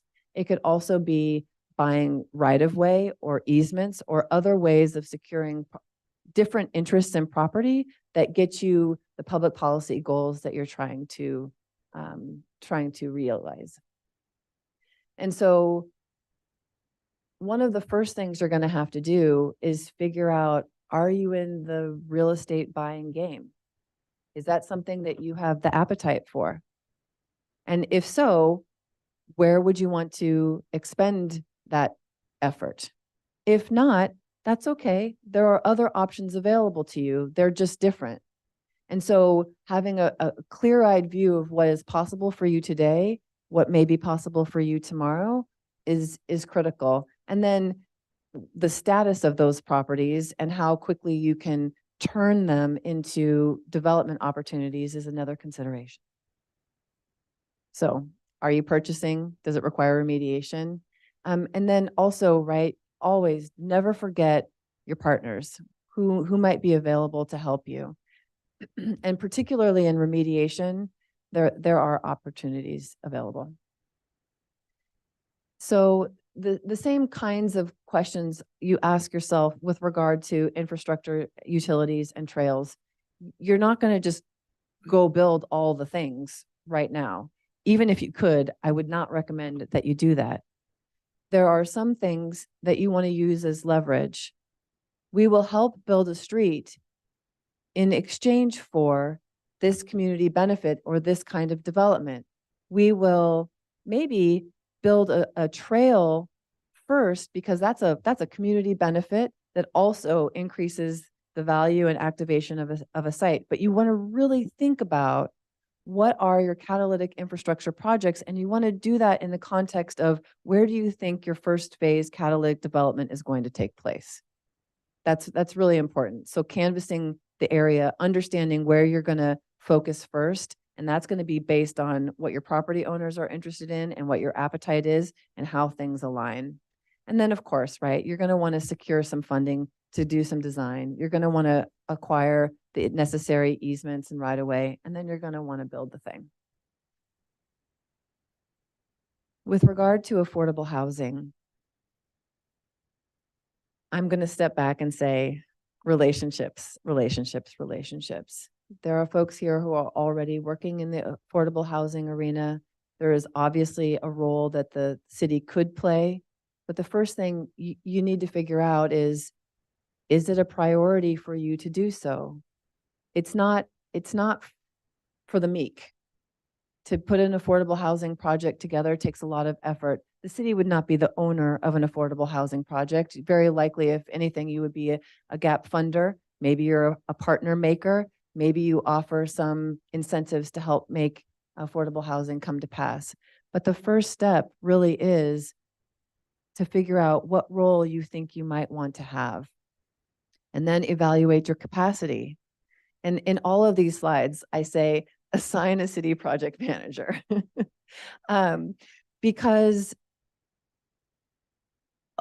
these efforts, especially when you start talking about the market hall or affordable housing, these are not side gigs for staff. I'm not saying it's one FTE for each effort, but in the long run, it very well will be. And so you need to decide, do you have staff capacity or can you create staff capacity in order to pursue these activities? Trying to spread the peanut butter super thin is not really the best recipe for success in this case. So townhomes from our analysis show the most feasibility without city intervention. And so here really the question is, does the city want to participate in helping to facilitate making it happen sooner rather than later, and where you want to make it so? And if so, then again, you need to make that decision. You need to have people who are working on that. You absolutely need to keep having conversations with property owners and figure out where's potentially the best location. It's not that you're going to stop folks from putting townhomes where they want them. It's that you might help folks put them where you want them. And that's a question. How much do you want to be helping to architect the implementation of this master plan if you decide to adopt it in December? And then the market hall. We spent a lot of time talking about this in September. I love this rendering. I hadn't seen it before today. There's so many things that you would want to do, but the first is asking yourselves, do you want to do it? And if you do want to do it, then you have a lot of next steps. What is its purpose? What are the objectives? What is your preferred role? And then what are the roles that you could take on if you needed to? Because you're probably going to need to in the beginning. And then evaluating your capacity, assigning a project manager, and then figuring out this kind of preliminary, where should it go? What should it be? What funds are available out there in Soldotna if we're planning to do this thing? What is our fundraising capacity? There are people who do that work all the time. Then you refine, you're like, oops, okay, it's going to be a little bit smaller, right? Start building your friends now, right? Make sure that you really think about who that potential operator could be and bring that person on sooner rather than later. It's counterintuitive to have more people. I'm saying you're going to want a city person and you're going to want an operator. Somebody's going to help make it get built and somebody who's going to help run it. You want that person, the operator, on board sooner rather than later. Even if you get a grant that funds it for a limited term, do it, because you're going to want that person to be thinking about the long-term operations and informing all aspects of the programming. They can't also then be figuring out the real estate and the fundraising and all of those other pieces too. You also want to be thinking very soon about what the public-private partnership looks like. You could do it as a publicly owned initiative like the Field House is going to be. My recommendation is you do a feasibility analysis to test that idea and really strongly consider a public-private partnership where a nonprofit is the owner, and that operator that you bring on board, even if they're city funded at the beginning, could be transitioned fairly easily over to either a newly created nonprofit or an existing nonprofit that assumes the responsibility. I'd also like to offer that having some kind of stakeholder blue ribbon committee sooner rather than later is also really key, because you're going to want ground up support that keeps you fortified, but also then they're making asks, they're bringing money, they're bringing expertise. Because if this is going to come to pass, you really want it to be a Soldotna-wide initiative, not a city of Soldotna effort. Okay, and then the full build out, right? It's 20 years later, y'all have done your part, the private development community has done their part, the residents and businesses of Soldotna are enjoying this. Just from construction, that's not talking about the economic impacts of 150,000 square feet of retail and all of those homes. It will have created over 2,000 jobs, $110 million in labor income. It has a 5.3 ratio for infrastructure to development. It's a big deal. Now, obviously, this is not all happening immediately, but if you all do your part and you get to decide what part that is, there is a likelihood that over time, this can come to pass. And then I'll turn it over to Jason. Another pause and deep breath. For our effort to complete the plan, it's about writing the document, which we're well into. But as you kind of assemble a document, you want to be able to, certainly from a staff perspective, be able to take out chunks and review it. So it's an iterative process of looking at the first couple of chapters and working your way through. This presentation gives us the full breadth of what you should expect in that document, but there's definitely some more meat and words. So we're vetting that with staff over the next 2 weeks and getting that fine-tuned in what we'd call a final review draft. And I think the idea is then to fine-tune that, but ultimately get it in front of you all by that mid-December timeframe. And so we'll work with John on the best process to finalize that quote unquote review draft, and then how that gets in front of you as the decision makers to weigh in on, adopting the plan or accepting it as a resolution or whatever type you think is most suitable for the process. But John, I don't know if you have anything else to add. I would add that we also want to get in front of our Planning and Zoning Commission for their review and their recommendations as well. And not sure how the timing will work out, but their first meeting is December 6th. We have a draft ready at that point. If we have a draft ready for them at that point, it will be in front of them at that meeting. If not, we may have to try to schedule a joint session again with you, so that our code requires planning and zoning to review and make a recommendation on these types of things prior to council approval. So we do have to get it in front of them. We'll have to work on the timing a little bit, but it's doable. My only concern is that December 13th meeting is going to be pretty tight Jam-packed. to get a packet to us that we can sit and absorb and be able to address in that short time frame. We may need to be looking at the first January meeting. I think that's doable. Our grant actually expires middle of December. What we've in that our deliverables will be due 30 days from then. So middle of January, we will have to have our documentation, our materials back to EDA. Our grant does not require an approved plan. It requires a plan.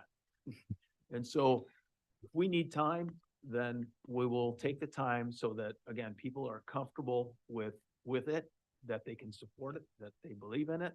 And if that takes an extra month or an extra 2 or 3 meetings, we'll take that time. And in the meantime, we'll provide all the other materials to EDA and satisfy those requirements as well. Okay, thank you. Mr. Carey. Mr. Mayor, I hope that you will provide us the opportunity to have multiple meetings on this.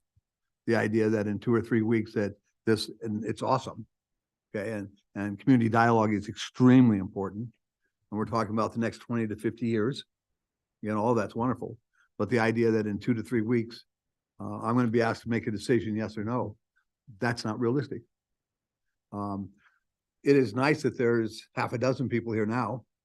But I think this community has a whole lot more people, and there certainly have been other people involved in this dialogue along the way. And I understand we have a couple online, so I didn't add those. But from my standpoint, this is a process that I will need more than just a few weeks to do a yes or no. I want to find a way to make this a yes. And a couple of weeks, I don't have enough time even to come close. And so I don't want to start this that the time is so short that I have to be against it, because I need so much more information.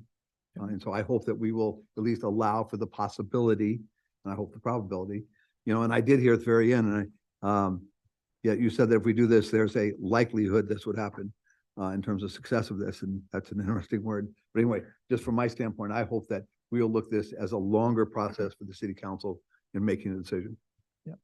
My feeling is that the earliest we should do this is the first January meeting.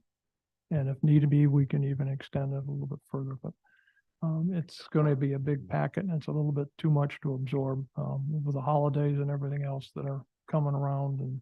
And of course, the planning and zoning has got to look at it also. And they're probably going to have as many questions as we will. So let's kind of aim for the first meeting in January, and if necessary, we can move that also. That work with you? Okay, good. Mr. Dillon. Yeah, if an extension is something that's needed, John, and assistance with EDA on doing something like that, just let us know and we'll jump in there and help you with that. Extensions happen all the time when it comes to EDA, and especially if we're able to show this is what's happened so far and this is what the input's been like, and we want to just make sure the rest of it's there. Just let my office know, John, and we'll give you a hand with that if that's needed. At this time, I just ask if anybody from the staff or the committee that worked on this has any questions for the presenters. Go ahead. Yep. An extremely well done job. You have, as of February, I have been in Soldotna 50 years. I've had a front row seat to all that's happened. 50 years sounds like a long time, but when you lived it, it's like a short time. So this is very doable. Again, I know this community well. I practice law. I know these people, they're excited about this. They want it to have happen. But this community is very pragmatic. And it's like what you said. They have to make this community understand 2 + 2 is 4. It's not 5. It's not 3. And it's a wealthy community. You would be shocked at how wealthy Soldotna is. And they will open their pocketbooks if they believe in it and they be pragmatic. So I would encourage you, take your time. Again, I'm an old coot now. This can happen. You're talking 20 years. I've been here 50, and I drive around Soldotna in the summer now with friends, and it's, of all the 50 years, this was the biggest change. Soldotna Dental opening up 2 days ago just thrilled me. Dan Pitts, he's an old guy like me. We've both been here 50 years, and there's history there.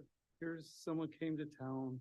They were like, what the hell happened? Where did that time go? So this needs to happen. It's a wonderful project. You've done a great job. And and then again, I have been out in the highways and byways with people mostly 70 and older that built this community. I keep them apprised of what you're doing, and they're absolutely thrilled about it. Now, we know we're not going to see it probably, what the end result, but you would really generate a lot of excitement. And I just want you to know we appreciate you and we support you guys in whatever you decide. So anyway, good luck. Any other questions or comments from the staff or committees to the presenters? Okay, having none, then I'm going to open it up for some public comments. Anyone here in the audience wishing to speak on it, or ask any questions or make any comments? Please state your name and address for us. Thank you. Tyson Cox, Soldotna. I was just going to mention that I've been following this too, and I am very excited about this project. As an investor in our area in Soldotna, and as just a member of the city of Soldotna, I think it's a wonderful thing for us to see starting to go forward. I would love to see the city and our council approve some sort of step towards this. I do think there are some questions. Housing is what I work in, and I think there are definitely some questions there. There would have to be, I think you had talked a lot about help with like a 30-unit building. For what it would cost to do there, a 30-unit building is not a very big building to do that. And so it would either have to be bigger or a lot of help, because even on what people would use as a 1% rule and about a $1,200 rent for a 2-bedroom, that's only about $3.5 million, which isn't very much for a project like that. I think it would cost more than that. But anyways, I think there's definitely potential there. But I think it's awesome. So I'm very supportive. Anything I can do, please let me know and I will do that. Thank you. Anyone else in the audience? Do we have anyone on Zoom that might have their hands raised or, for those on Zoom, if you're on Zoom, if you want to ask any questions, please raise your hand. Hello? Hello, we can hear Go- you. Yeah. Oh, you can. Okay. I am on Social Security. I filed for Alaska housing in October and was approved, but it's 12 to 16 months out. Okay, so I live at the Bridgehead, Hinkle property. And we have to be out by May 4th. I'm asking if the city has any plan for the people there because we're all low income. Not at this time. That's a private ownership and that's up to the property owners there. So how long will it be before the plan makes it to us? It's going to take some time. This is going to be a multi-year project that I'm going to guess that some of us won't be around by the time it finishes. So it's going to be, I'm going to guess the very earliest is 5 years out. That would be my guess. Okay, thank you. Thank you. Anyone else? Okay, council comments. I think yeah. Oh, go ahead. No, I was just gonna ask if we're gonna have council comments and questions at the end. Yeah, council comments part now. Been saving a number of them. Skipping back to the phase one financial projections that you had, I saw there were numbers for total income generated from workers just alone on the project, which makes me think that you had projected dollars for just the total build out of it, but I didn't see that in the presentation unless I missed it. What's the ballpark cost for just phase one?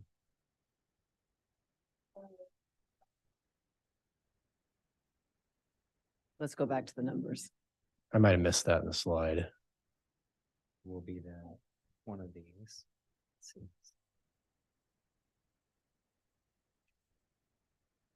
Oh, actually, I think it's in your slide where you talk about the total cost. We didn't, I can get that information for you if it's Okay. not in the slides. Yeah, I didn't see it in any of the slides. I saw these numbers, which are obviously derived from the total Yeah. cost, but it wasn't presented a total cost for phase one as the default recommendations were given to us.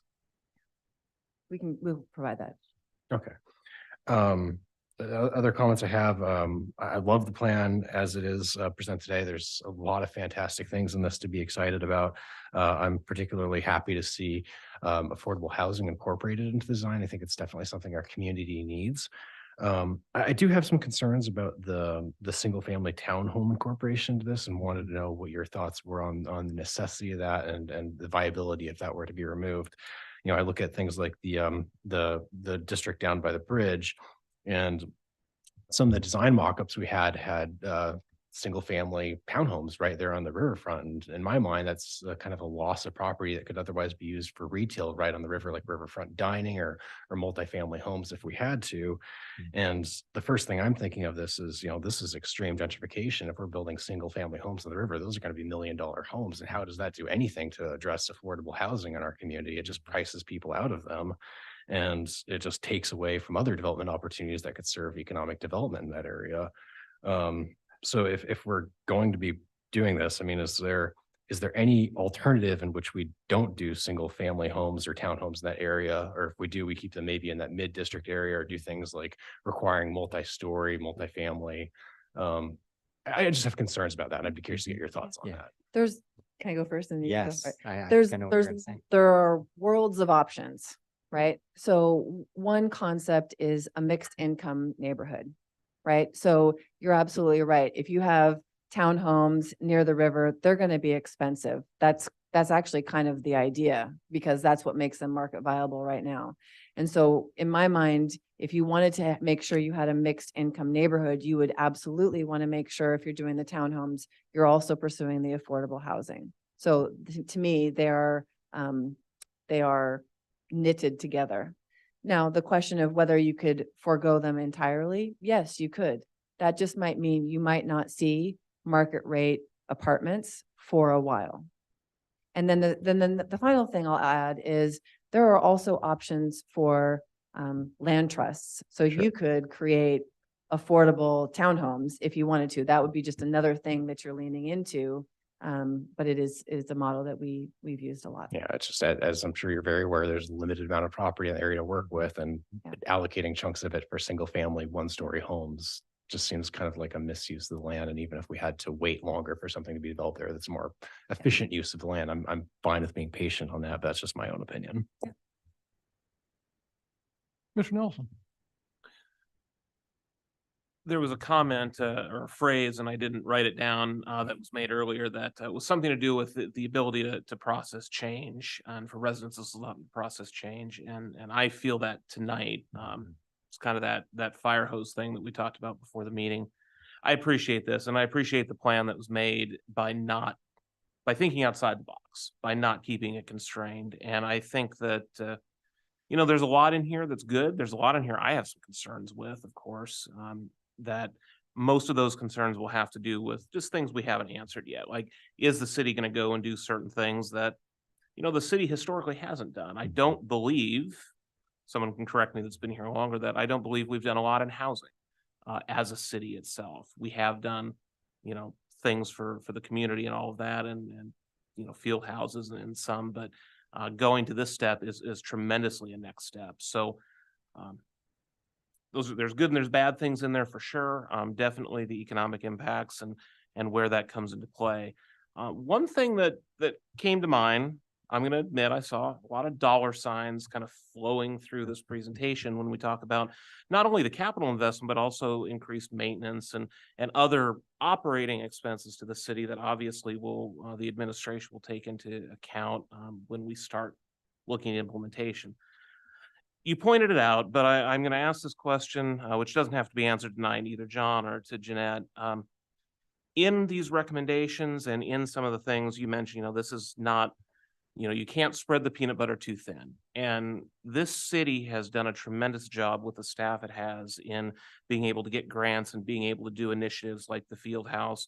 We do have some contractual help, but I was trying to figure out how we were going to do this and how with internal staff resources, because relationships are great, don't get me wrong, but I think, and through no fault of your own, you're tremendously underselling the time and monetary and kind of in-kind effort that it takes to do grant applications, to do some of this. So that's just something I'd like for the future, not necessarily tonight, but I'm wondering if that discussion has already happened or if we've thought about that. So that's my feedback, but thank you for the presentation. Ms. Waxler.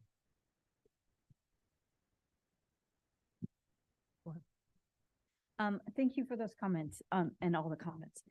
We have had that discussion. John and I have had that discussion, and we have some ideas. And at this point, they are concepts and ideas that we will flesh out more and provide you with that information. Go ahead, John. And if I could just add to that,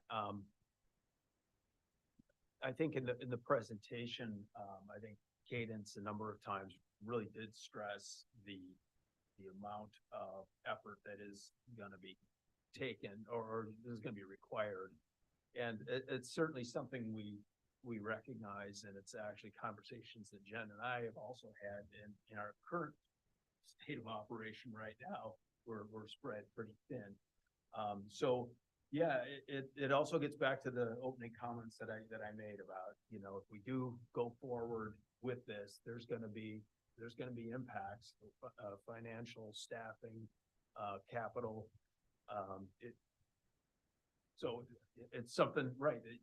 Like you say, you have to be aware of, you have to know what those costs are. And if you're willing to accept that cost and what kind of benefit it brings to the table. So yeah, it was foremost on our minds.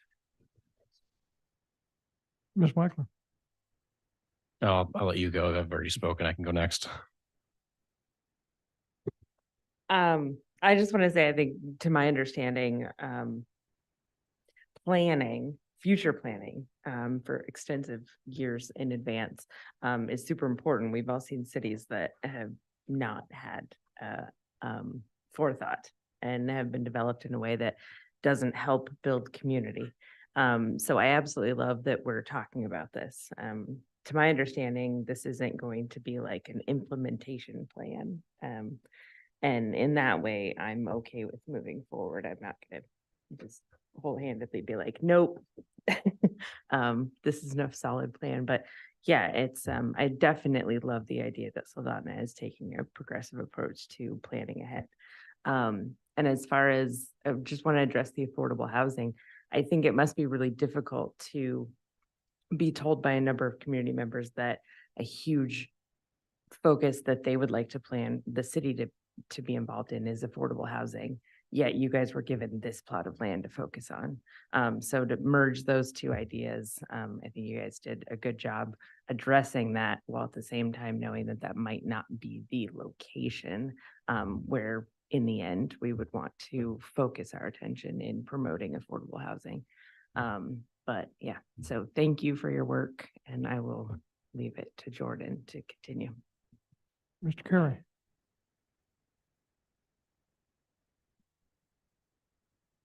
Developing a process for vision is very difficult. And it can take so many different influences and so many different methods. And so I think what we see here is that we're very much a part of that process of developing vision. And there's no question a community certainly should have it. And we, as the elected body on behalf of the people, we should be very interested. So I'm very pleased that we're having the discussion. From my standpoint, in short term, I really would like to see us enhance and expand those things that we're already doing well. And to me, in the area that we're speaking about, just limiting it to that, that's our tonight. Soldotna Creek Park is working very well. And those things that we can do to make it work better, a major component of that absolutely is parking. And again, the Davis Block land seems to be something to be considered as we move forward. And so that I very much agree that we should accept a master plan process. And again, from my standpoint, starting with, again, what we already have, what is clearly the responsibility of the city, which is Soldotna Creek Park, is certainly where I'd want to see us continue to work. We've got quite a job with the field house for the next few years. And I think that's also important, and our success with that, and we certainly will have success, and the contacts and the friends and the different things that we'll make doing that, I think is very important and will help us. One concern I have, and it deals with all the different things, and that's workforce development. We're certainly hearing, and each of us, you know, we wear many different hats and we're part of different groups, but I'm very aware that there's a significant question about finding the individuals to do certain jobs. And so again, we certainly faced that when we looked at the increase of cost in terms of the field house, and just it's going to cost more. And so that I think part of our consideration as we go through this incrementally, step by step, and I'm going to say over the next 20 years, and I won't be here in 20 years, but again, there'll be good and other young people that will be a part of this, again, these young people. And so it's a good thing. So I'm real pleased we're doing this work. It certainly absolutely should not end in any way, but it needs to be incremental. And again, my emphasis will always be to enhance and expand those things we're doing well, and that includes improvement.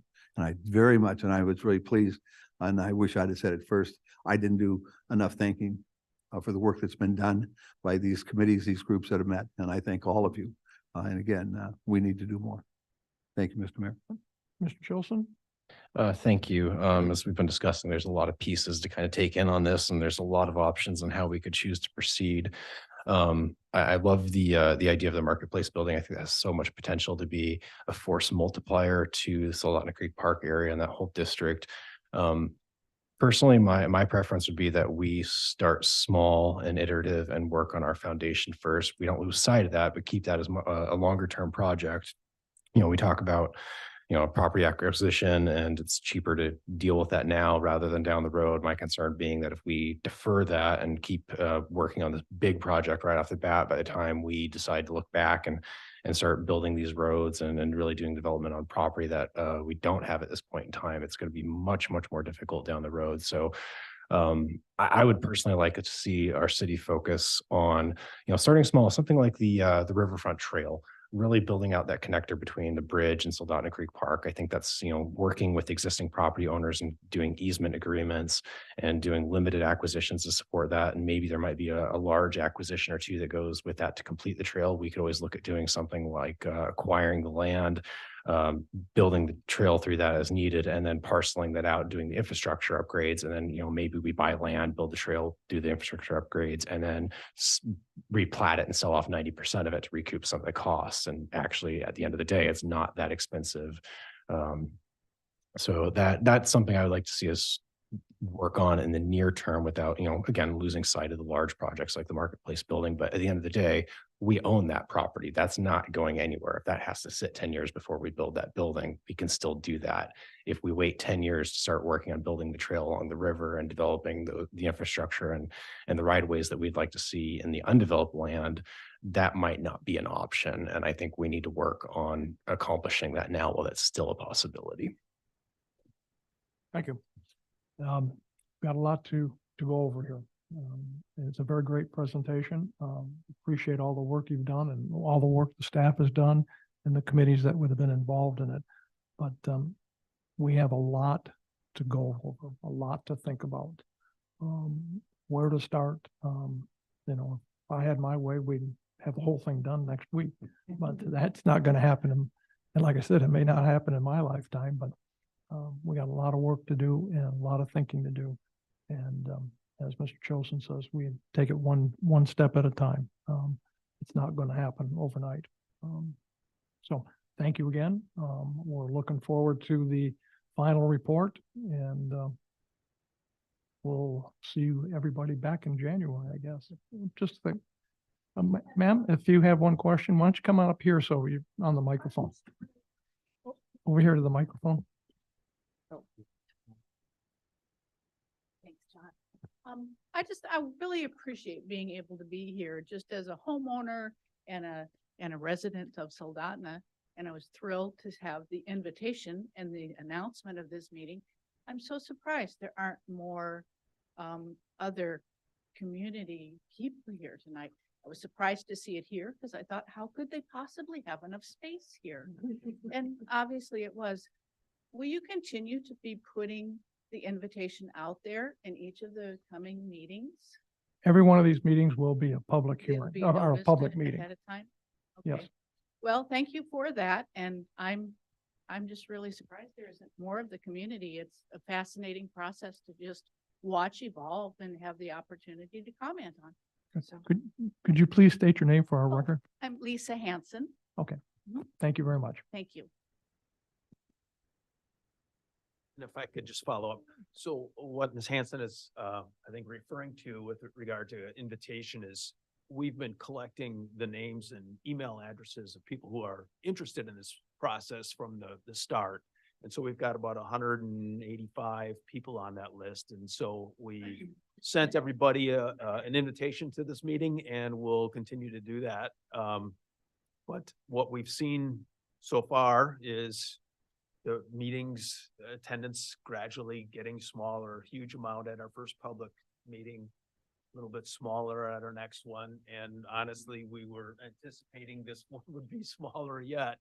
And so what you read into that, I don't know. I read into it that there's community support. If there was issues, they would be here and they would be attending. So I'm taking that as they're behind this. They like this. We look at it in a positive way. The good side of it. So, any other last comments or? All right, seeing none, we'll adjourn this work session at 7:20.